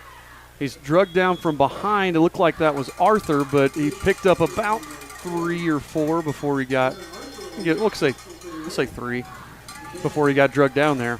Yeah, they handled us in the middle pretty good that time, but that was a nice play by Evan coming down the line and making the play. And then I think Volts came over and finished him off. We said Cameron's name quite a few times in the first half. Yes, we have. Wingback in the backfield now. This is only the second time I think we've seen this formation. Yeah, we just changed our coverage too because of that. Movement on the front line. That right guard, can't tell a number. I think it's 68, Isaac McLean. He moved, and that's going to back him back up. Make it 2nd and 11 here. Yeah, it looked like the wingback was coming across, maybe kick out. Mm-hmm. They're going to try a little something different. We'll see if they come back to that play.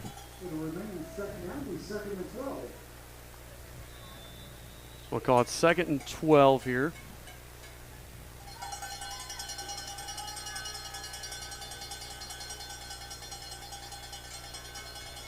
Hiblin takes a snap, throws it quickly out here. Caught, and good tackle in space by Bowman as he tackles Eli Smith. Smith picks up about 5, and it's going to be 3rd and 7 again. Yep.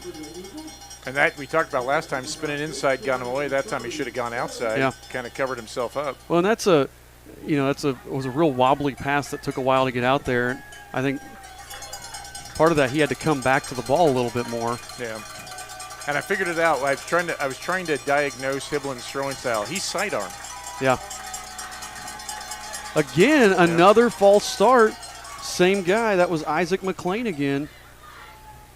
And here's what's kind of interesting. We obviously can't hear him, but you notice he'll clap, and then they'll snap it about 2 seconds later. And I've noticed that they don't fire off the ball real well because it's almost like he claps and then the center snaps it when he wants. Yeah. And I was trying to see, it felt like one of our guys moved a little bit, maybe stemmed, and that may have thrown him off too. I don't know. But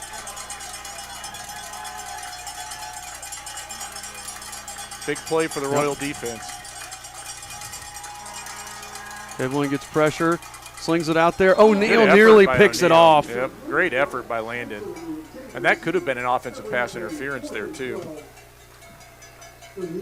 As Wyatt Switzer went down and then really shoved off Landon to get separation. See if we can get this on the replay here of Landon.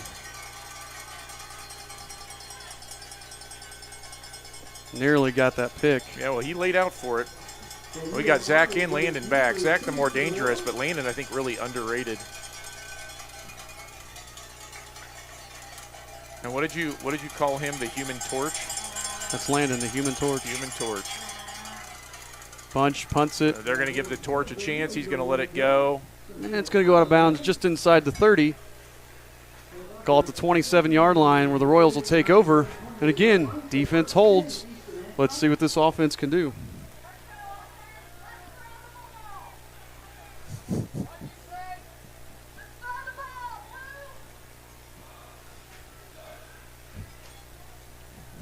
We got Mrs. Swan up here with her bullhorn. I hope her family is watching in Iowa. She's giving some encouraging advice. Cole Rainbolt would like to hear. Let's throw the ball. I hope Cole's watching. It might be tough for him, but I hope he's watching. All right. Ziffel and O'Neal in the backfield.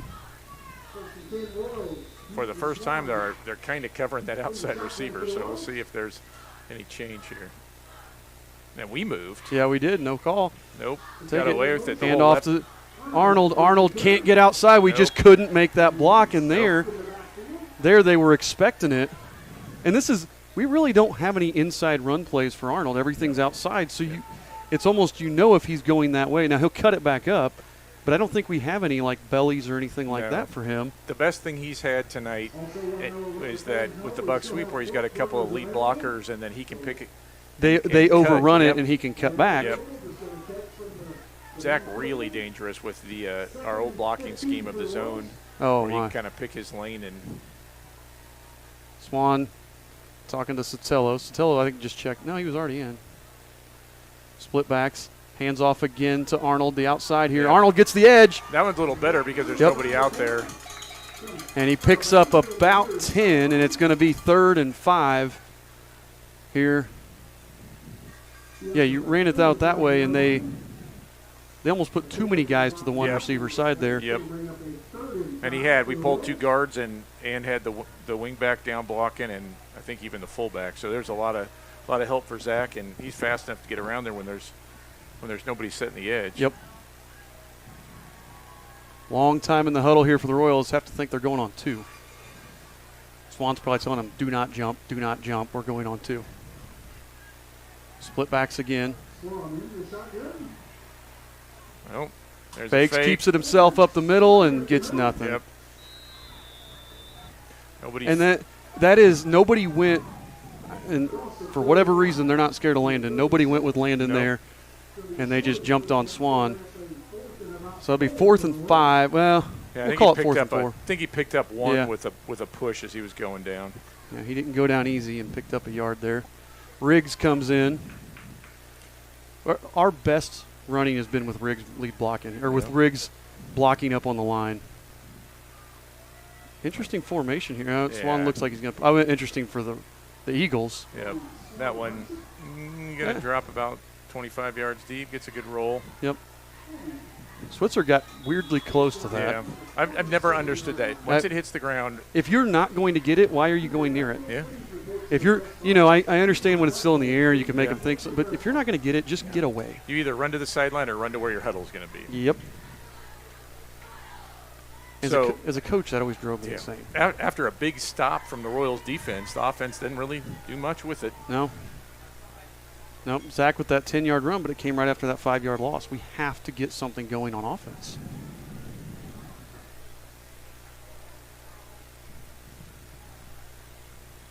Snap. Roll out. We didn't cover that play as well this time. Here comes Riggs. Good job by Riggs to turn it back. Yeah. And there's going to be a pickup of, we'll call it 4 there.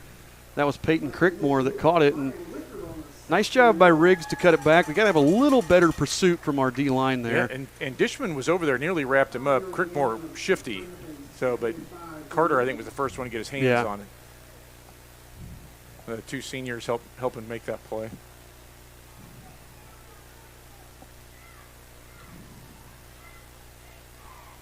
Hand off to Switzer. He's got a hole. Smitty coming up, making the first hit, and a swarm of Royals. And Switzer's a nice running back. He hits the hole well, but after watching Colton Brown from Heritage Christian last week, that's a good running back. Yeah. Picks up the first down just into Royal territory at the 49-yard line. 1st and 10. 8:10 to go here in the 3rd quarter. Eagles on the move.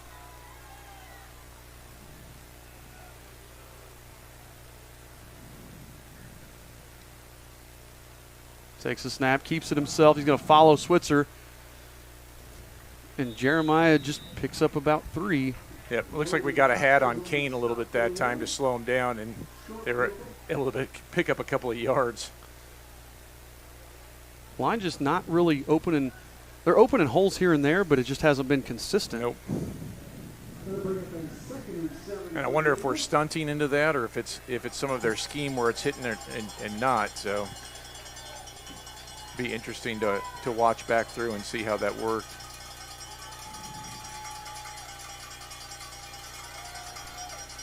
That was a lateral, but caught there. Switzer's going to be tackled real close to the first down marker. They're called short. Yep, a yard short.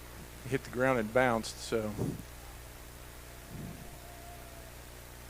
It'll be a big third down here, and we would assume they'd go for it at this point. Yeah. But you want to make them think about it. South Putt lining up quickly enough, it's hard for me to get replays from the Eagles. And we've said the Eagles, we've seen them jump offside several times tonight. So every time you can make them snap it again, you've got a chance of them making another mistake.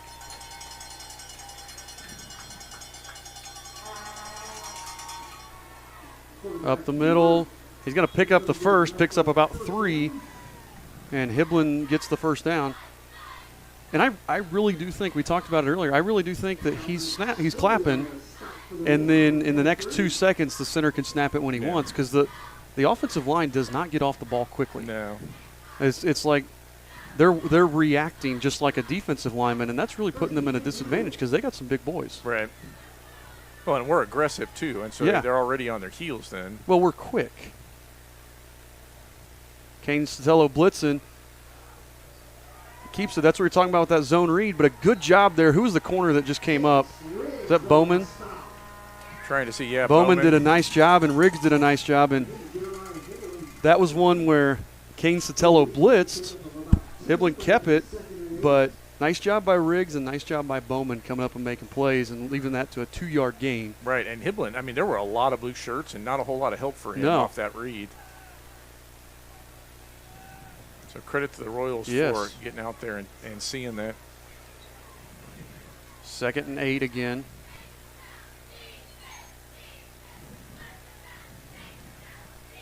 Hiblin slings out the bubble again. Dropped by Crickmore. It'll be 3rd and 8. Yeah, that was dangerous. Yeah, Kane was reading that quickly, and I think even if he catches that, he doesn't gain much. Well, I thought it might have been a backward pass because the last time they did swing it back, that one looked like the bubble was a little deeper. Crickmore grabbed it, but we want to thank our sponsor, Dave's Express Care Car Wash. I know it says halftime. It's not halftime, but located in Greenfield, Dave's Express Care. Best car wash in Greenfield. Hiblin 3rd and long. Takes the snap, looks, throws the hitch. Wide open, but we got some pursuit. That's Bowman again. Bowman again. And that ball, again, it takes so long to get over there. Yep, out to the field or hitch to the field. Yeah, Eli Smith caught it, but A, that's a long throw to begin with, and B, again, he throws some ducks. That's pretty wobbly, and it just takes forever to get there.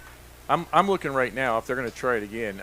You want to go to short side, but Landon is sitting there, and Landon has got enough experience and anticipates well enough. He could take that to the house. Yes. He's got 1 pick 6 this year. They're going to go for it. 4th and 5 here.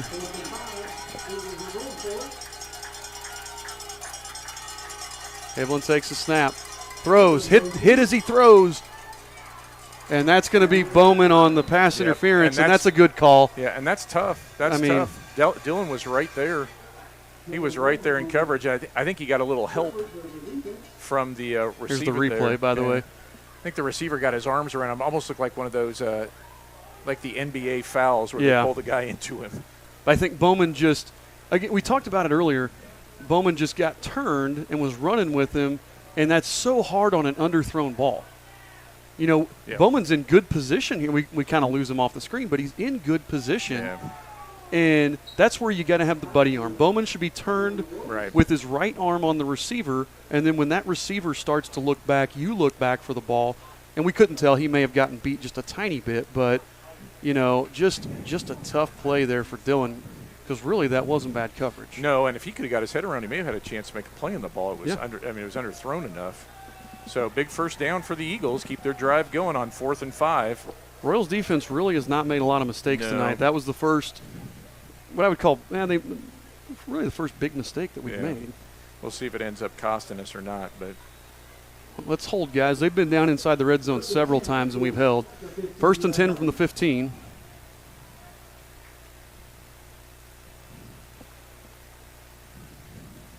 Hiblin and Switzer in the backfield. Hiblin takes a snap, hands off to Switzer. Switzer.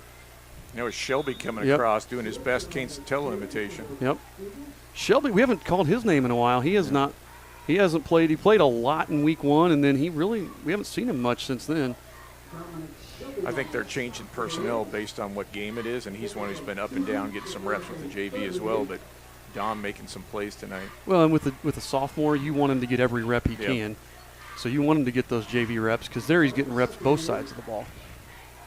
Hiblin takes the snap, throws, and Crickmore just couldn't haul that in. No, he couldn't look it in. That was an awkward angle for him. And again, this South Putnam team is just totally different.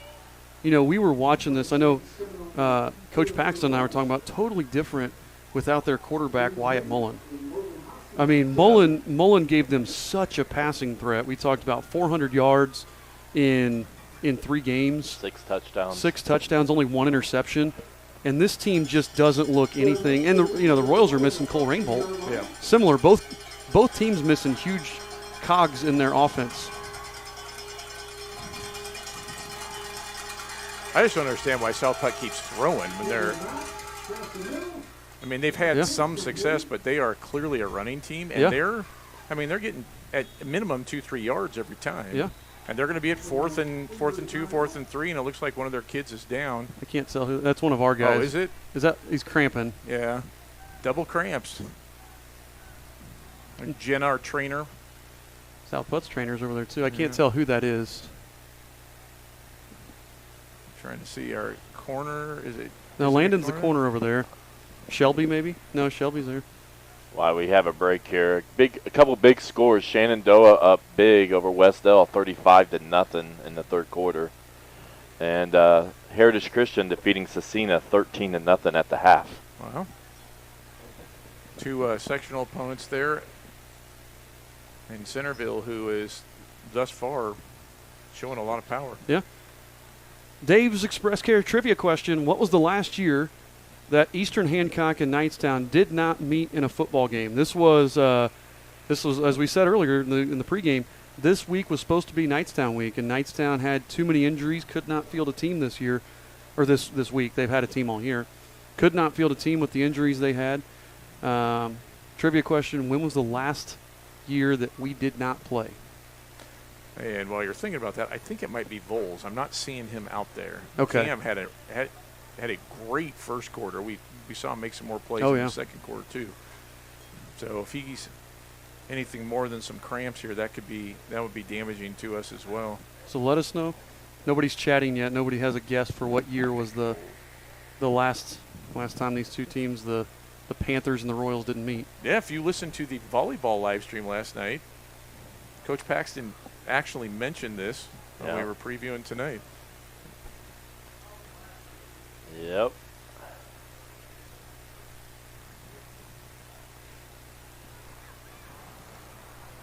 Sullivan Did you know? And Jared Bunch talking there. Did you know I played in the first 2 Anvil games? Well, did you know I coached to win the first Anvil game? Did you know I lost the first 2 Anvil games?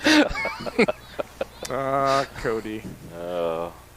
Would have helped if you had shoes on. I left my dark past behind me at Knightstown. You did get a trip to the Dome, though, Cody, or the oil can, or whichever. I think it was the oil can at that point, wasn't it? Whatever they're calling it.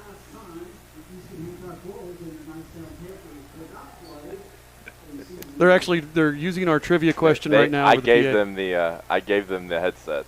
Oh, you gave them the headset? So they're listening to you talk. Well, we've had some guesses. John Collins said 1968. Mark Hendrickson said 96. We have had 2000, 1971, and 1987 as guesses. Typically, if you don't know, go with Collins. He's been in Aaron Hancock Spalding County says forever. 1935. I think that's when Aaron Spalding graduated from high school. Probably. Aaron Spalding guessing a year that the Eastern Hancock was not a school yet. Yes. That is probably fairly good, but probably not the And last where helmets time. weren't invented yet. Yeah. The answer for our trivia question here, 1968. That was 1969 was the first year the Royals had a football team. So every year that Eastern Hancock has had a team, we have played the Knightstown Panthers at least once. So that broke And it a was streak. Voles, by the way. Yeah. That broke a streak. So now there's a new team that we have played consecutively. If you want to. That one's pretty easy to guess. Yeah, there's another team that we have played consecutively. And the last time we didn't play them was in 1992. Yep. You want to guess that one? I would guess that one, but if are we gonna use that later? No. Am I allowed to guess? All right, here we go. 4th and 4. Jeremiah Hiblin with. Sorry. They are tight formation. Oh, bounces it outside. And he's going to walk in the end zone. And that's the first time we've seen that formation. Yep, they went real tight. We packed everything in, and Hiblin bounced it, and we got the replay here. Inez cam there for. Yeah, we packed it in, and we didn't have any outside contain. Well, I don't know who the end was on that side, but we didn't get contain. Yeah, our end shot inside. I couldn't tell who that was. that was Arthur. Yeah, he ducked inside, and then we have to have a corner out there too. But Yeah, they just blocked down everybody and led the tailback out there, and that's almost like buck sweep. yeah, Now we might be at the point where we have to pass, so if our fans That want to was start good. hollering for that again. by the way, Inez Cam is doing awesome. I don't know if Inez has her headset in right now, but she is. These angles that she's giving us are really good. Coach Hibbert, you're going to have to step up your game. Well, Coach Hibbert was kind of jealous because we weren't admiring his I camera quit. work earlier. He told me. He is standing next to last night's fan of the game Yeah, from hey, volleyball. though. get the fan of the game there in the shot, Cody, if you would. There's our fan of the game from He was- last night's volleyball. This guy? That guy right there. He does not like to be in front of the camera, though. He is a behind the camera. The guy. fan of the Sorry. game from Sorry, I last didn't have night? him on. I was waiting on Joe to put him on there. Chris trying to run away from Cody. That's a common theme, but Well, that's most people. I was going to say.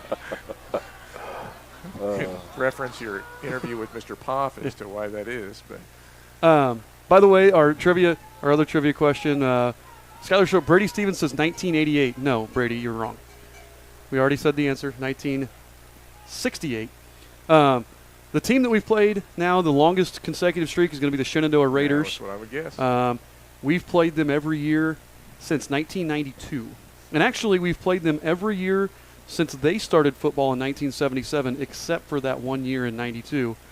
And I believe it had something to do with them switching conferences, and they had to change some games around. So that's our second longest streak there is the Raiders. I'm watching Swan warm up his arm on the sideline. I'm not sure that's something he does before every possession. So we'll see if that means he's going to start slinging it around. We know Houston enjoys throwing the ball. And the Royals starting to run out of time a little bit. I mean, you still got plenty of time. You still got a quarter, 3:44 left in this one.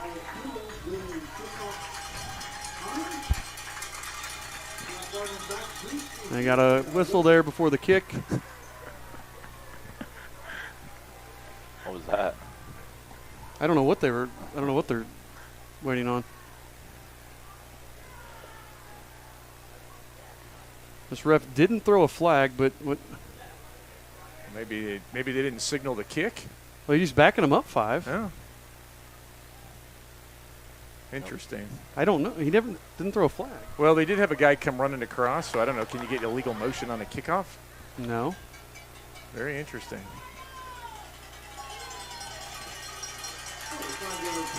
So Royals got a chance to improve the field position there. Back deep for the Royals.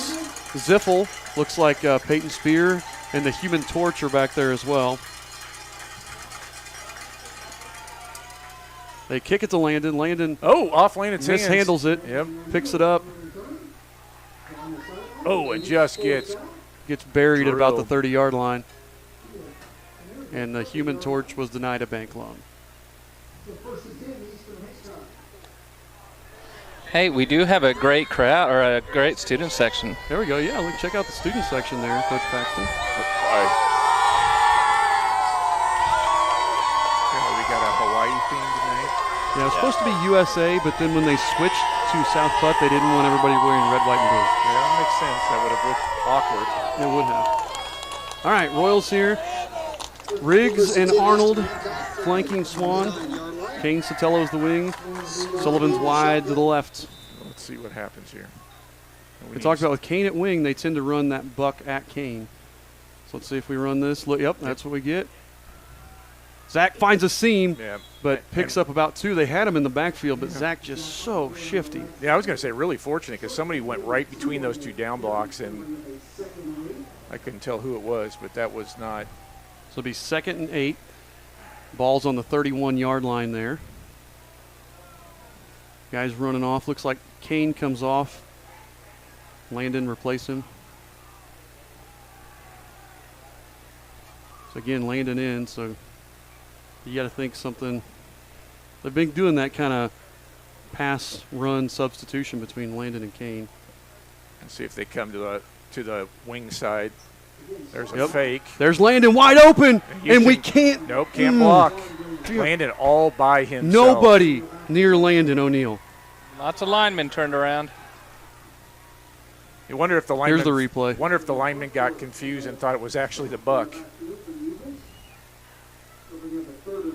I hit the button at some time. I don't know what point. I did it on accident. Wow. They almost looked. That almost looked like a screen the way they were blocking there. Yeah. I can't tell that right side of the line. It almost looked like they thought it was a screen. Well, and I think our left tackle got beat. Left tackle and then the tight end over there on the right side both got beat. I And know, that's a killer. Well, empty formation here. Swan. Oh, and Zach didn't hear the. Nope. What happened? Swan's going to go down again. Swan had to go really fast. And this. That's about as disastrous as a possession that we've had in a while. All right. Hold on, that was the same. Oh. We're getting real close to going our, what does this be, our 7th consecutive quarter without scoring. Yeah. Yep, you're right. And that was just, Swan had to hurry up and snap that because they were about to run, the play clock was about to run out. So he had to hurry up and snap it. Ziffel wasn't even looking. Oh. Redmond gets it away. Nice pump by Redmond. And a good roll. Switzer picks it up and spins into the 40. I thought if he had gone up the left sideline, he had a lot of room. But Switzer's only a freshman. That's Wyatt Switzer. Sometimes freshmen, I've always noticed they like to go to the wider area. Yeah. They see I've got more field this way, and they go that way instead of seeing the holes. I think that's a youth league thing, right? You run to the field until you can try outrun them. Try to outrun them, outflank them to the edge. Zach Arnold rushing wise, only 33 yards on the ground here. Yep. Actually, I've 7 carries, 47 yards. I need to update that. It's a huge possession for the Royals defensively. Is if they score again, we're going to be up against it the way we've been moving the ball tonight. We need a big defensive play. And we'll see if South Putt's just content to kind of keep it on the ground now. Because their first possession of the game, they took off, I want to say, like 6 or 7 minutes. Yeah, and that was without scoring. And they're a team that gets up and lines up fast, but again, they're taking their time. As you said, Arnold now 7 carries, 47 yards. Swan with only 11 yards passing right now.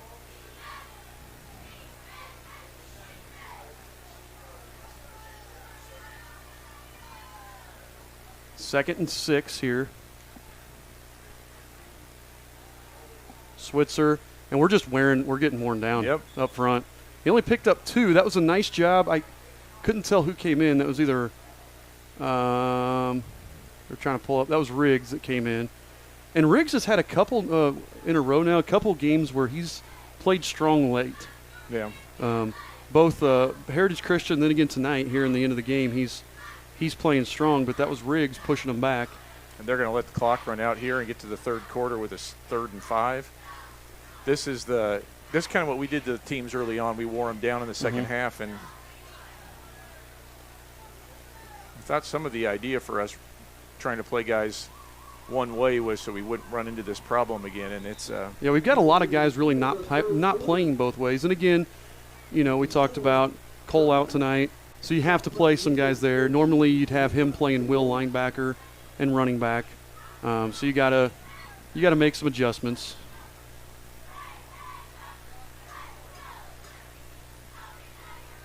And the winner of the Reynolds drawing for the team song,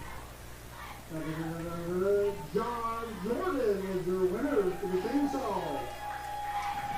So this is Reynolds farm equipment night here at and they just gave away a raffle for a chainsaw.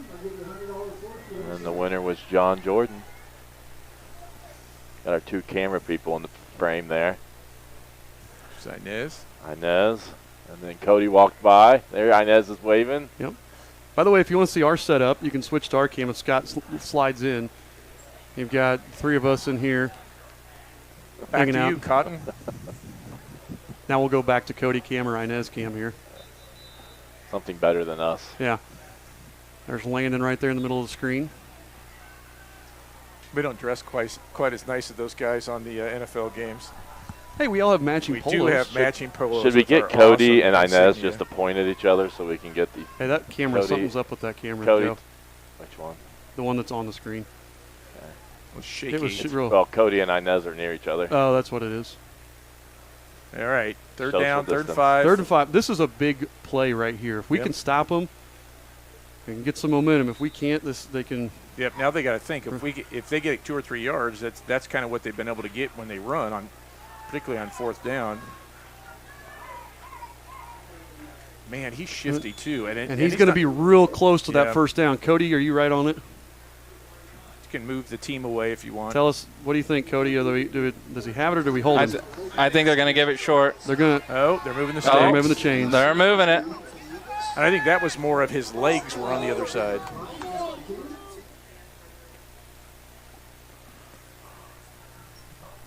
Clock's running here in the 4th quarter. South Putt with a 14-0 lead, moving the ball. They're on the 30. Royals 30. Just picked up a first down. This is probably the drive of the game here. Throwing deep. And he caught it. It's on the 1. Daggone it. That was not bad coverage. Now Landon and Bowman there. Or no, Bowman Smitty and Smitty. Bowman. Yeah, I just saw the Here, we'll show the 20 at replay. first. That was a well-thrown ball there by Hitland. That's their best pass. That's the best pass he's thrown. Smitty just needs to attack that a little bit more. Yeah, came a little far over the top. Bowman really not in bad position. And that's where, so here's the best thing. Bowman's a sophomore. He's going to learn because tomorrow in film, they're going to teach him, you got to rip that ball out. You have to go. Switzer, yep, he walks in. Touchdown, South Putt. But, Bowman, a lot of times we think that you have to try to pick the ball off. If Bowman just reaches in and rips that receiver's arm away, Yep. then if we show that here, I'll show that again. I know I don't love showing big plays for them, but if you watch Bowman, he's in position, and this is, good job. He just has to reach and pull that receiver's left arm down. Yep. And that was a drill we used to work on. Yes, and they're gonna, I know Coach Poff works with the DBs. I know he's gonna be talking to Bowman about that tomorrow Yep. on film, and that's the beauty about playing a sophomore, right here, because week 8 or week 9. Sam's not going to let him make those same mistakes. And Nope. having coached Bowman in the past, he's a smart kid who's going to learn and pick up that. So, it's you hate it right there, but that's going to be a learning experience for that kid. Right. A lot of room for growth when you're a sophomore. And you sometimes see big learning curves. Yeah. Hey, you were talking about some Anderson. Cool. Yeah, I'm losing you, Cody. Get closer. Hey, you're standing in front of the thing, Cody. You're standing in front of your transmitter. That's why we can't hear yours.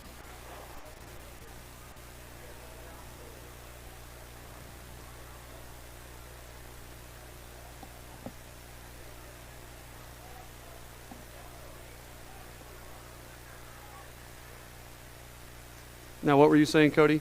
You could talk. You were standing in front of the transmitter. I know. I was just showing you some Anderson people that you were talking about earlier.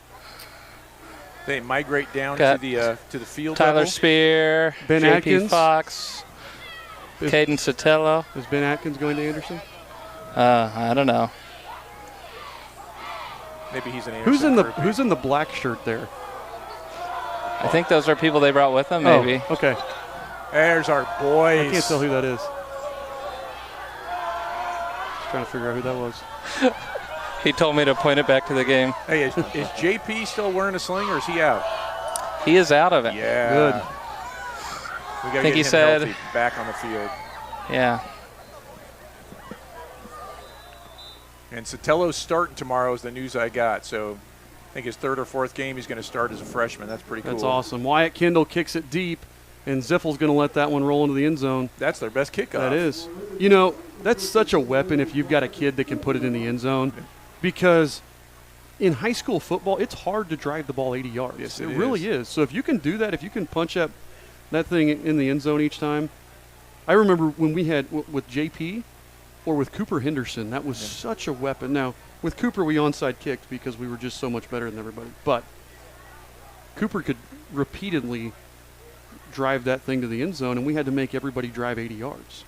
Yep. So the Royals here huddled up on the sidelines.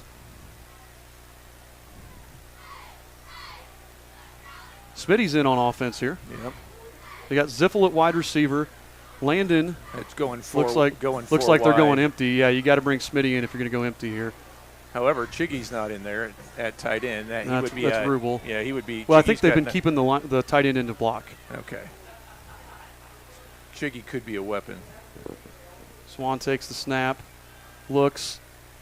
They jump that out because we've been running it so much. Swan scrambles, and he's going to pick up, looks like about 4 yards.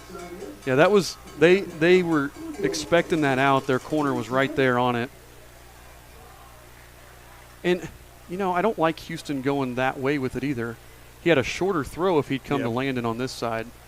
Yep. So we'll see what the coaches are telling him to read. Yeah, it could be that they're telling him to go that way.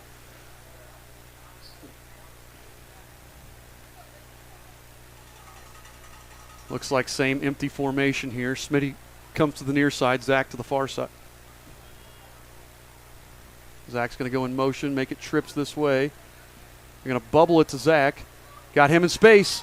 Zach Arnold. Oh, Smitty just got thrown. Yep, and it's going to be 3rd and 3, I think. Yeah, that could have been. That was a great play by that Yeah. that linebacker out there, because Ashton Smith just got tossed. And that's. Is this the first time we've seen Ashton this year on offense? Joe, do you? I He don't may remember. have got in once, but not very much. So, you know, and we haven't run much. Usually when we run empty, we haven't run that bubble, especially with Ashton blocking. So Right. This is not something that they're super comfortable with either, I don't think. same formation here. Clock ticking. Swan gets it off just in time. Flood here. Two He guys rolls in the out. same spot. Has Landon. Got a first down. He got though. the first down. Yep. There was some confusion with Landon and Smitty on who's supposed to be where. And that, again, we talked about Smitty. That would normally be Cole. Yep. And now, don't get me wrong, Smitty is a good receiver. He knows what he's doing. He does a great job. So it's not like he's a freshman out there just getting tossed out there. But that's normally Cole and Landon probably have done that a little bit more. Yep. Empty again. Swan drops back, looks, has Smitty up just a little wide there. John Collins asks, why do receivers always ask the official if they're lined up off sides, and why do the officials tell them? Well, the officials tell them because the receivers asked. Now, they always check because it's one of those things where when you line up out there, since you're so far away from the ball, it's hard to tell if you're leaning over or not. So they always check with the official and just make sure that, hey, are you where I want, or are you going to call me off sides or not, or are you going to call me in the backfield or not, just to make sure. I think the other part of that is too. You have to have a certain number of guys on the line, so you go out there and tell the official, hey, I'm supposed to be on the line, Yes. or I'm off, so that helps And them know we have a legal formation. Royals have to burn a timeout. They couldn't get out of the huddle fast enough there. And This is so. Let's finish John's question first. You have to have 7 guys on the ball, and a lot of times you'll notice it with the Royals a lot. Sometimes we'll actually have 8 on the ball, but the receiver is saying, hey, I'm supposed to be off. And if the official tells him, yes, you're off the ball, even though he may actually technically be on, the official told him he was good. Yep. So you're just checking to make sure. But this is, This is every game, the Yeah, play clock thing. we've got to figure that out. Yeah, and it's not on the kids. We got to get all the communication, especially in a time like this. I mean, we want to save those timeouts until we need them. Hopefully we're, putting together a game-tying or game-winning drive here at the end of the game and conserving some time. By the way, Eastern's schedule coming up here.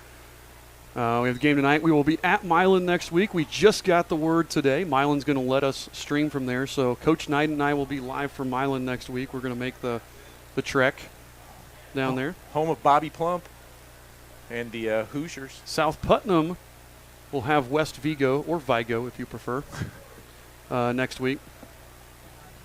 Swan in the gun again. Yep. Empty formation. O'Neal and Ziffel this side. Looks to Smitty on the out again. Smitty catches it and gets lit. And He not lost hang it. on to it. Nope. And that was a big hit. That was a big hit. Yes, it was. That was a stick. Here, we see if we got that on film. That was a good route, and Ashton had the ball. And that was a in good there. That was a good throw, well timed by Swan. Good route by Ashton. That was just, we've run that play so much. That was our main pass play last week. That they just are jumping it. Yeah, and that was Wyatt Switzer, and he just lowered his shoulder. He even tried to wrap up. He just was trying to make the hit. Ashton came out. Looks like he hurt his arm. I think he got a stinger here. I hope that's all it is. Yeah, that Cody, hurts us on defense too. Cody, you going to check on that for us? Yeah. So Chiggy's now back in. There's Landon down the middle. middle. And he just airmails it a little too high. Oh, and that's going to be a penalty on somebody. Landon kind of got popped, and then it looked like he may have said something to the other guy. So we'll see who they call it on. Unless something was said, that shouldn't have been anything. No. That was a clean hit by that kid, and that was a little, shove back by Landon. That was nothing that needed to be. They called it on South Putt. Late hit. That's huge because that was about to be a punt for us. Yep, that's a cheap penalty for them to pick up. You can't do that. Yeah, I think we're looking at his shoulder. I don't think he gets the camera turn. Yeah. No, he doesn't. No. And it wasn't. It would have been a big hit if Landon would have hung on to it. It was a love tap, and it wasn't because it wasn't malicious by Landon or him. No, you got to be smarter than that, though. Yeah. If you're the Eagles now, you just gave them a first down. We've seen this multiple weeks. Our opponents imploding. Let's see if we take advantage of it like we have in the past. Riggs in the backfield now. Back to Landon at wing. Riggs in the backfield. Houston set to throw. Screen. Back over here to Riggs. Nobody there. Riggs with about, 15 yards? Yep. That's the biggest. I think that's the biggest play of the game period for us so far. Maybe. Nice job there. Well executed screen.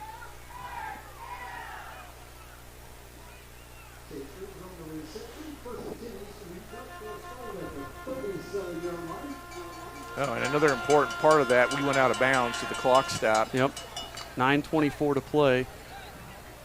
So smart play by Chiggy. Yep. Riggs in the backfield again. O'Neal at wing again. Houston rolls out. He's got Sullivan. But it's going to get undercut. I don't know if they're going to call him out of bounds. Ball was intercepted, but he was out, and that took too long to develop. Great shot there, Cody. Let's play it. Cody Cam coming right at you. Nice job. And way to avoid getting hit. Hey, that's what I do. You're nimble. I have never been described as that. Well, now you have. Watch this in slow motion here. This is a great shot, Cody. Look at this. You have to check this out afterwards. Let's see Inez do that. She can't talk and respond to you, so that's not fair. Quick pass to Landon. He makes a move, breaks a couple of tackles. He's still going. And then a host of Eagles stop him just short of picking up first down. Yeah. That was now they're going to give it to him. The official on the far sideline is going to give it to him. Yep, some forward progress. Great individual effort by Landon after making that catch. He just decided he wasn't going to go down.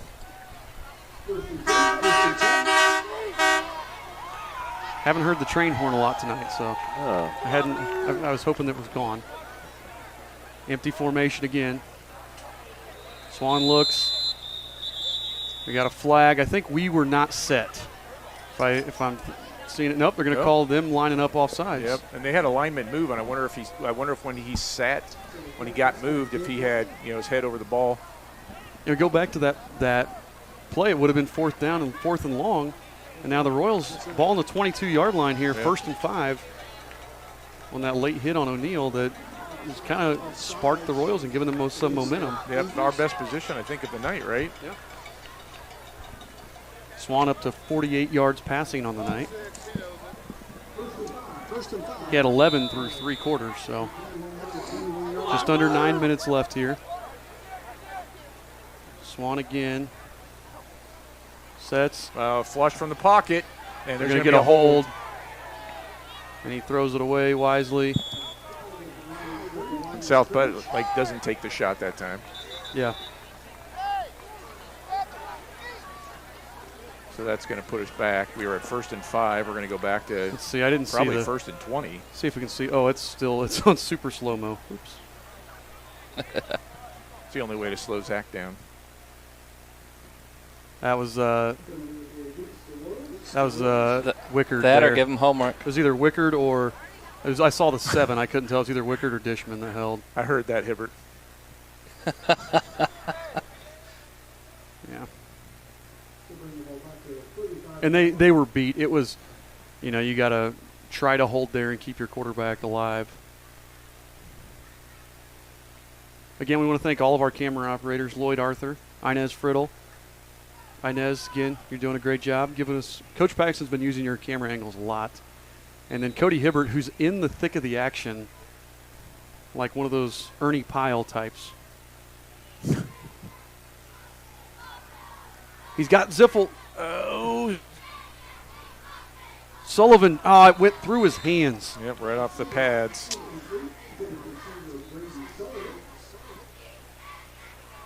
And that's just been the story of the night, through the hands on stuff that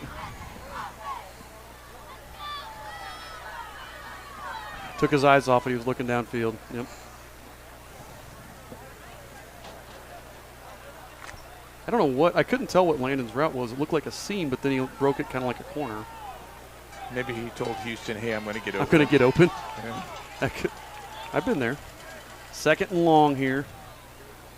Swan takes the snap, looks, hey, little mesh action there. Oh, and that was Houston actually had room to go, and one of the Eagles grabbed him by the jersey and just threw him down.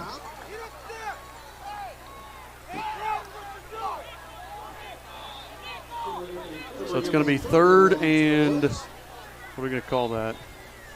They've got it for 18, but I don't know if they've reset it or not. That. Yeah, probably 22 maybe. I think this is our game. Our offensive line has struggled the most this evening compared to all of our others. Yep. Well, we've gotten ourselves in a hole where we have to throw the ball down the field. They're taking away those outs, and that's where we've got to have some other quick stuff. I'm a big fan of trip stuff. That's delay a game. They didn't call it though. There's the screen, but we had linemen downfield. They didn't call it though. That either. Yeah, Carter was way downfield on that one. Yeah, they didn't call linemen downfield or the delay of game, so we'll take it. And Riggs picks up about 10 yards, gets it back to the original line of scrimmage. Going to be 4th and 11. It looks like, but I may be off on that angle. No, this is where I like trip stuff. You can do trip stuff, and you can run little short routes that are open. It doesn't have to be outs and hitches and slants. Stick. You can run stick. You can run corner. You can like a little Y corner play. I'm just waiting on a tunnel screen. Yeah. You hit Ziffel out here, have Landon go block the corner, hit Ziffel on a tunnel screen. Get Rubel up blocking up head. And Swan, nobody open, throws it deep though, and he just had to the back of the end zone. He had to throw it where either his guy gets it or nobody gets it, and now it's going to be a turnover on downs for the Royals. So I think it's now, based on last week, I think it's important to watch body language from this point on. Yes. Coach Paxton, can you? Oh no, I'm looking here. We have. You refresh or anything? No, you're good. Swan, 61 yards passing. Arnold still 47 yards. He's our leading rusher. Riggs, leading receiver, 29 yards receiving. And that was 2 catches on those screens. Yeah, the screen.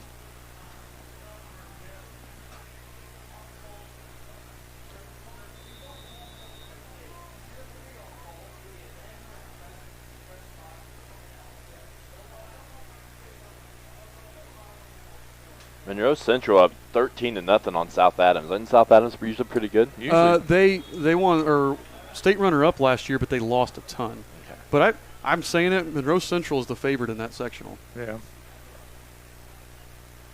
Swan passing there. We saw 7 completions, 61 yards on the night. Yeah, backfield getting thin. Defensive backfield. We've got Smitty and Voles out. Cody, did we ever hear on Smitty? Voles is cramping, I believe. Yeah, he's still over there. They're messing with his shoulder. I think it's out. Oh, his shoulder's out. Well, at least our trainers know how to deal with that after the last couple of years. So. Yeah. Go talk to Sotelo and JP down there in the end zone. Snap there. Just falling forward. Jeremiah Hiblin picks up a couple, about 4. It's going to bring 3rd and 9 here. Yeah, we got a couple of. They maybe start making some substitutions as Guys getting Potts and Fields come in. Yep. We'll see whether that becomes wholesale defensive changes or not. Oh, good to see Fields back. He's been out injured, so nice to see Tyler Fields back playing.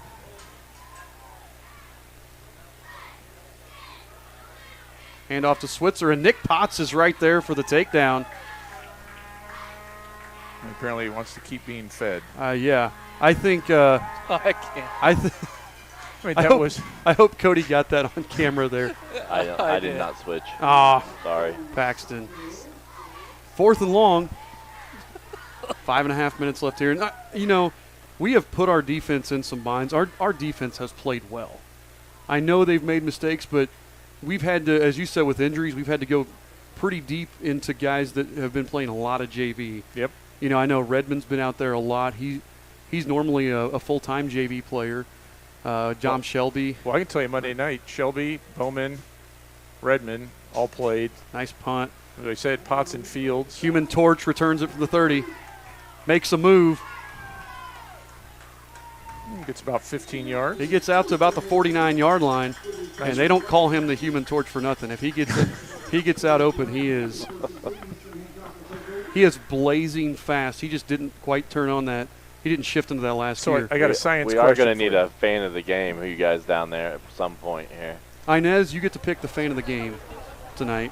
You got to be near the student section. It doesn't have to be a student. It could be somebody like Doug Schultz over here or something, So, Cody, this is a science question. If Landon is both Cody, a wave. wet paper towel and the Human Torch, how do you reconcile those two elements?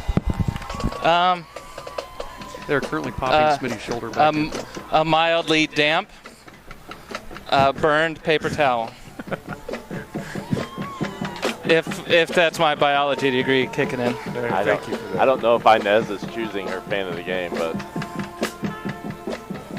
If you're choosing your fan of the game, Inez, we'll come back. nod your camera up and down. Sorry. There she goes. The game's on, so I didn't want to miss any action. We'll come here. back to it. Listen to us for it next time. Swan rolls out here. He's got nobody, and he's going to have to run it the other way. And, we talked. All right, Inez. We talked No about one this helping last week. Coach Paxton and I did. When Swan is having to scramble, his receivers are not helping him out. No. They are not getting – when he scrambles, you've got to move with him. And we're just kind of continuing on our routes. So you wonder if they're practicing that or not. Yeah, I mean, and that's something – you don't practice that every week, but you throw that drill in. You don't practice maybe once a week. You throw a scramble drill in there. Summertime thing. But, you do it a lot in the summer. But that – it's just we got to – those mental mistakes, we got to quit doing that. Quick pass out to Landon. Breaks a tackle.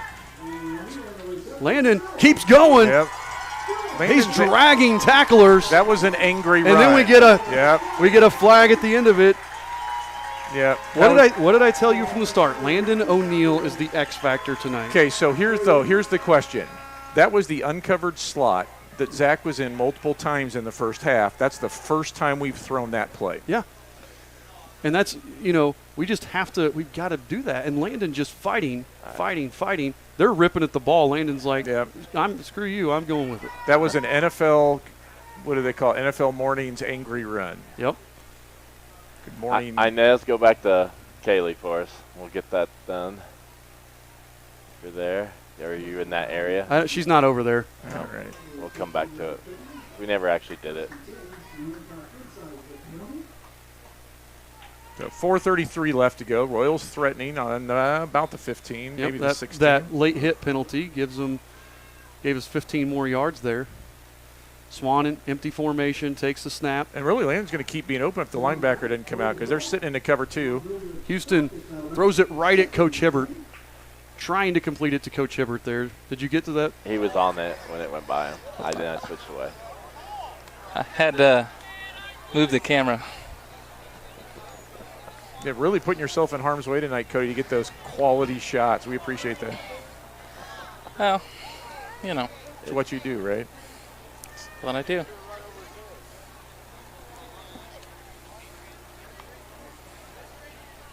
Play clock running down again here. Getting Good movement there, Hibbert. Maybe I just look like an athlete, so he thought I'd catch it. You look like an athlete to me. empty again. Swan's got to hurry. Just gets the play off. Nobody's open. He's got Sullivan now. Sullivan's wide open. And Sullivan's He's going to score. He gets into the end zone. Touchdown, Braden Sullivan.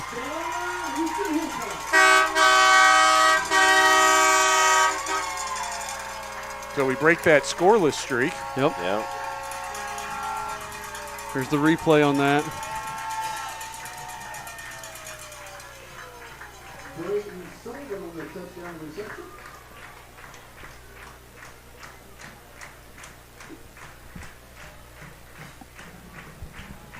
$21-6 here.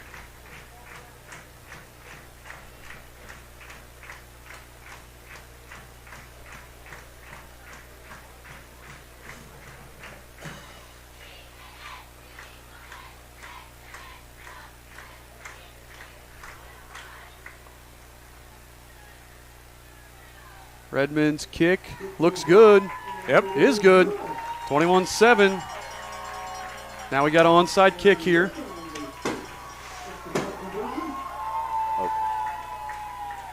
I missed the fireworks. Your stats went off here, Joe. Oh, goodness. There we go.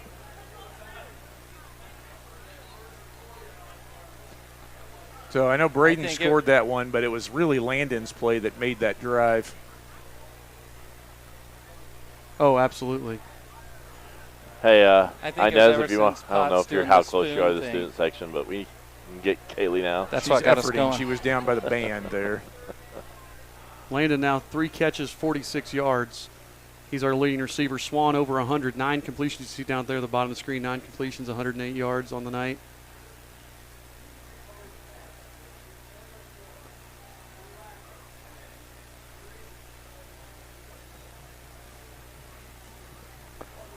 I'm looking at that lapel North Decatur score and wondering how much North Decatur imploding against us has affected their season since then. Yeah, they have not.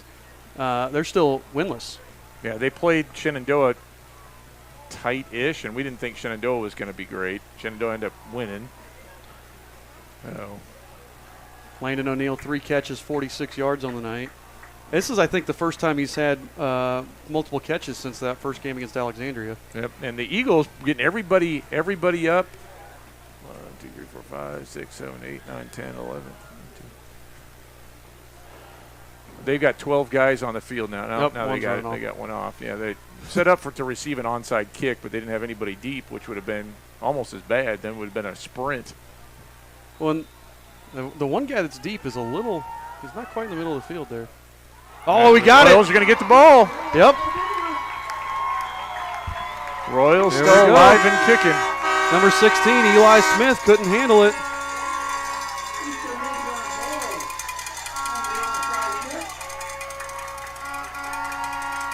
And he did what you were supposed to do. He didn't wait for it to go the full 10 No. yards, went to get it where it would be safe, and it just bounced off of him. Yep. And I couldn't tell who recovered it for the Royals. They had like 3 or 4 guys there. So we've talked about this a couple of times as the Eagles take a timeout, that the Eagles have made some errors. They've cost them. They Yep. were comfortably ahead. I mean, the last 2 drives, they've kept them alive with penalties. You Yep. know, they've had big penalties that have let the Royals stay Yep. in. Now you have a botched onside kick recovery. Yep. And the Royals, it's again, we talked Sullivan scored the touchdown, but it's those seniors. It's Swan, it's Arnold, it's O'Neill. Landon O'Neill just saying, I'm not going to lose this game. I say trick play right here. What do you think? I'm not sure they have a trick play. They do. Oh, okay. I don't know. They do. I don't know. I say trick play right here. It's tricky. I say Houston just told Zach and Landon what to run. Looks like old times.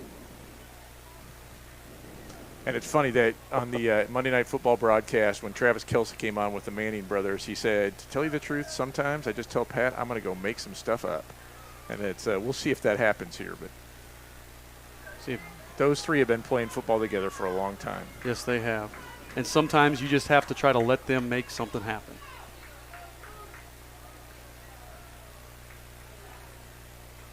Eagles, and the Eagles can't just go into like a prevent defense here. They have to play defense, or else we're going to hit them on short stuff. They have 4 minutes left. I mean, that's not – if they would have gotten a possession Swan and then is talking turned it to the over. ref right now, explaining something to the ref. That's what makes me think it may be something tricky coming. Yeah. Watch what Landon does. Watch what Landon does. No, nothing tricky. Oh. Just overthrows Landon. Yep, unfortunate there. Yeah. What was that? Fisher Jones coming Yep, across. number one. Made an effort and may have given himself a cramp. It really looked like our two inside receivers got confused on who was running which route. They were real close in the same area. Yeah, I think that was supposed to be a flood concept, but one went too deep. I don't know who went too deep, but they both went to about 10 yards. Empty again. And Landon's, I mean, Houston looking right to Landon. Finds Ziffel and just underthrows it just a little bit. Yeah, I think if Zach would have come up with that, it was a one-hopper. And Houston had guys in his face. Yeah, we'll watch the replay.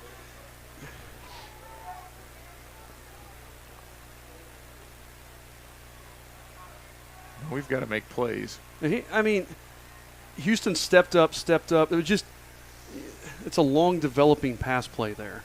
And that's one of those things where if he could have sat back 7 yards deep in the pocket, he had room, but you're taught to kind of step up in the pocket when that first read isn't there.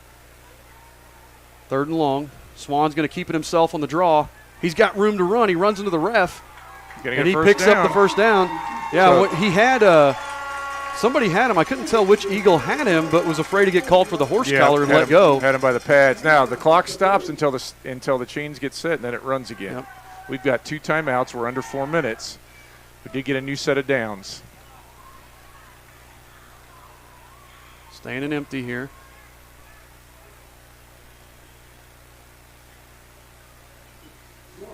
Swan again.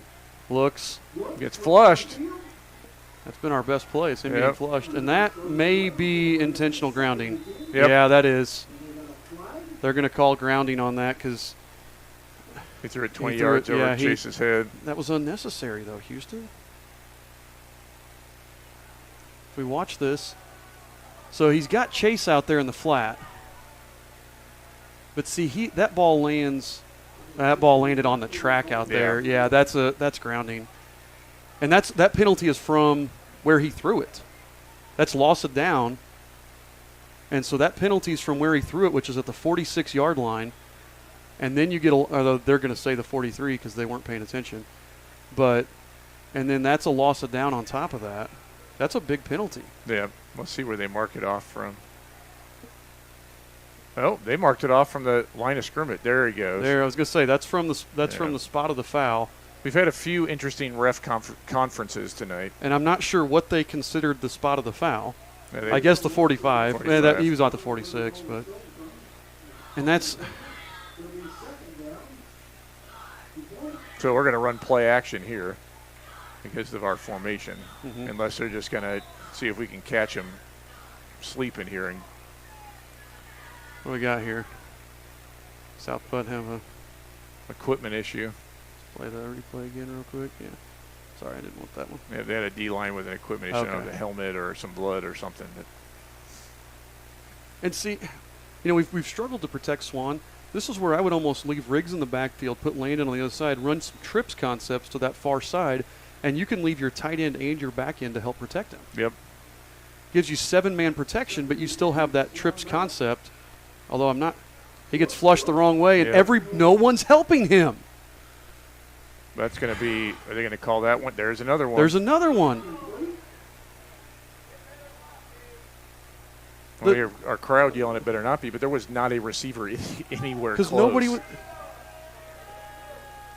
On that one, they called a legal man downfield. Well, I think they called a legal man downfield. I hit on that the replay button, but it didn't.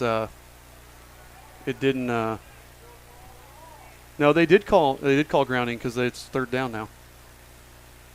Yeah. I thought the ref signaled behind his head.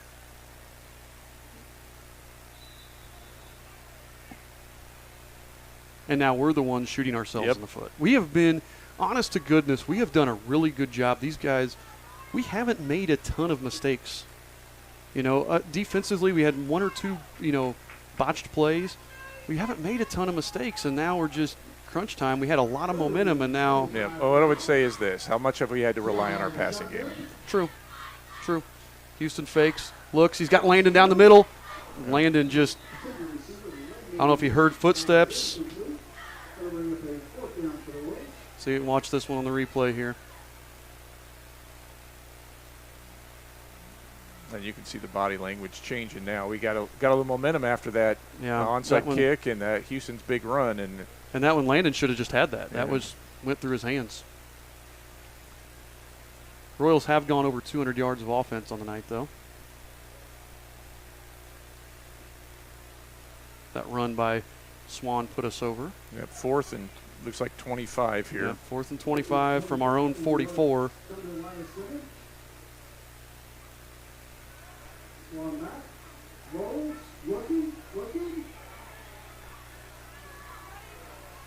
He's got Ziffel. He finds Riggs, but Riggs can't. Goes out of bounds, yeah. And that's tough. I mean, Chase was doing what he was supposed to do. He came Riggs, across. I keep getting mad because we're not helping him out. Riggs was helping him out there. But 4th and 25, and you can't – there's only so much you can pick up. Yeah, you can't see this on the screen. Arnold is open deep, but Houston can't on the run get it that far. But if you notice what we're talking about, if you watch this play again on this replay, Houston scrambles, and you watch Riggs. Riggs is clear over on the other side, and you see him follow Houston across the field and just keep sprinting with Houston. And that's exactly what you're taught to do, is to sprint across the field. And that was just a great play by Riggs. Good job by Houston to extend it. But, again, 4th and 25, you can only do so much. Yep, and his momentum carried him out of bounds. He couldn't have stayed in bounds even if he wanted to. We got a bunch of JV guys in at this point. Yep.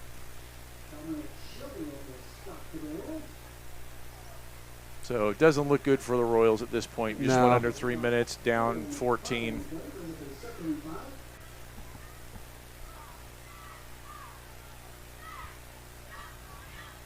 I saw him, by the way, look like they were trying to pop Smitty's shoulder back in earlier.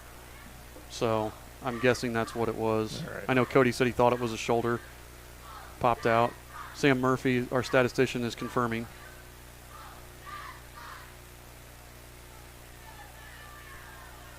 Switzer up the middle. Makes some moves. Eagles still have their varsity in here. I mean, for them, it's only a 2-score game. They don't want to throw their JV in and have a stupid fumble or something like that. You never know what can happen. So looks like they're starting to make some substitutions here at running back. They just put in number 40, Colby Harcourt. That's the first time we've seen him so far this evening.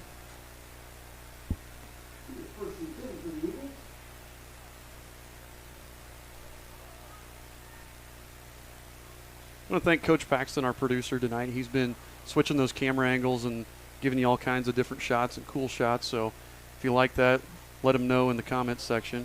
Harcourt just pops one up through the middle. You know what and that reminded me of? That reminded me of a Peyton Spear run. He looks like, the way he runs, he looks like Peyton Spear. Harcourt is 5'4", 150-pound sophomore. He looks a lot like Peyton. Yeah, that low center of gravity and Peyton's listed at 5'6", 150. So yeah, Peyton towers over him. But Peyton's got that quick change of direction.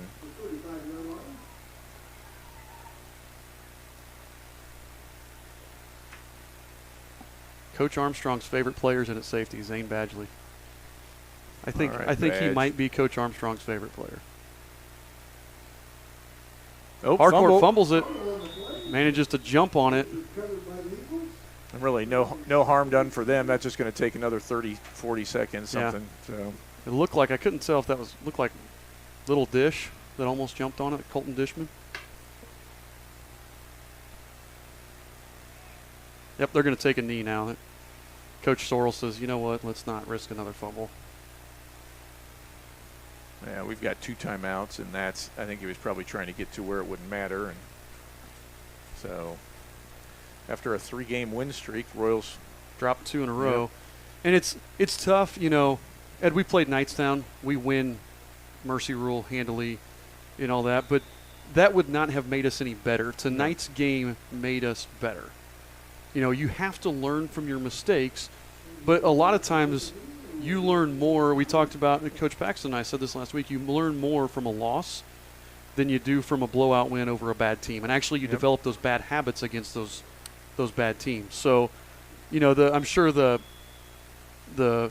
players aren't going to be thrilled, obviously, dropping to 3-2 on the season, but it's one of those that they got more out of this game than they would have killing Knightstown. Absolutely. And, if we learn the lessons, if we can take it away. We got to learn those lessons. We have to get better. We got a decent Milan team, right? Not a great Milan team. Not a great Milan team. I think they've only got. They won 39-6 this evening against. But they played some team from Ohio that we don't know anything about. Right. Their only win this season so far against an Indiana team was Rushville, 12-0, and Rushville is typically not exactly a juggernaut like Cathedral or anything. Right. So Milan, I'll be really interested to see. It'll be interesting to watch the film, and see what they look like and what they've got next week. And then after that, so we got, and the thing with that's a long road trip. That's a 2-hour trip on a bus. Yep. And so how are we going to respond? We haven't had any long road trips. Westell and Alexandria are both 45 minutes. So how are we going to respond to a long road trip? And then after that, we've got 3 really tough games in a row. You just saw, you said Monroe Central, they still up on South Adams? 23-0. 23-0 against a good South Adams team. Shenandoah. They won big. They played Westell. Yeah, but they appear to be better than they looked when we saw them in the they've only Jamboree. lost 1 game, and it was to Heritage Christian, just like us. And then LaPel, I think you said, was smacking North Decatur around, right? Yeah, they were.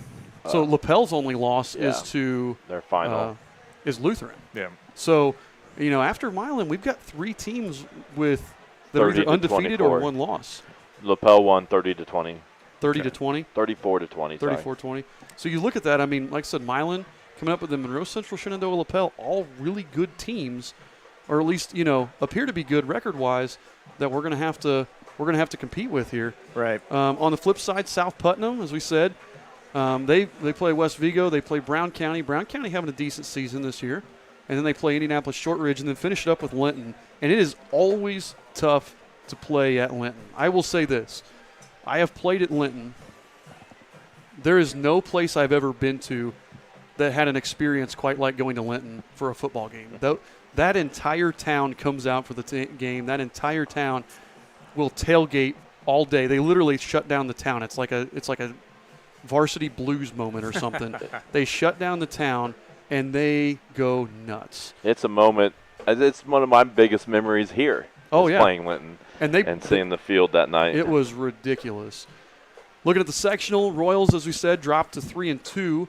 Heritage Christian, they were beating Cecina last check, right? They won. They won? Yes, they won. So they're 5-0. Northeastern 20-14. Northeastern was playing. Who were they playing tonight? They did not. I didn't get a single score for them all night. Okay, they may not have had a game. I think their team may have canceled on I them. did not get a Winchester Union County score all night either. Centerville was killing Tri at last boat, so Centerville's going to move to 4-0. Cecina's 3-2. Shenandoah moves to 2-2 on the season, and then Winchester is just not very good. So I mean, everybody but Winchester with a winning record in our sectional. That's going to be rough. And I mean, we really have to prepare ourselves here as we move into the second half of the season. And I think personally, like I said, our defense that was the best game our defense has played. Yeah, they did a nice job. And we had to sub a lot of guys. Smitty got hurt. Vols was cramping. We had to sub a lot of guys there, and they stepped up. I'm happy with that. They made some mistakes, but I think they improved. We have to we've got to figure something out offensively. That's 7 points in the last 8 quarters, and we've got to figure out. Well, what we got to get an identity. Yeah, well, if you think about it, I mean, Alexandria, we were up and down. We didn't do anything in the first half against North Decatur, and really didn't do anything in the first half against Westdale. Well, in North Decatur, we had Zach had a 50-yard touchdown. Cole had a 40-yard touchdown. Zach had a 60-yard touchdown. Right, but that was all second half, right? But it was all big plays. Yeah. And this is 2 weeks in a row. We just haven't had those big plays. Yep. I think our biggest play tonight was 15 yards. And last week, I think our biggest play was 15 yards. We've got to figure out how to score when we aren't making those big plays. Yes, we have very few. I think if you go back and you look at Alexandria, we had 1 or 2 actual drives there, because Langdon had so many big plays in that game. And it was really at the end when we just wore them down and wore them down. And Westdale was the same way.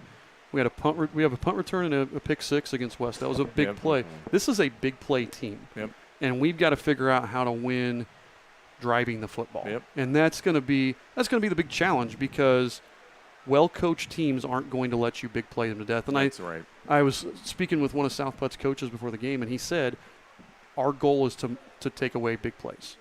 And so, he said we're going to let you have little stuff. We're going to take away the big stuff. And that was, enlightening to me to hear another coach say that. So, so next week on to Milan, we got to get back on the winning track. And I think it's a good week to do that. So I'm encouraged by that. I'm looking forward to that game. That'll be fun.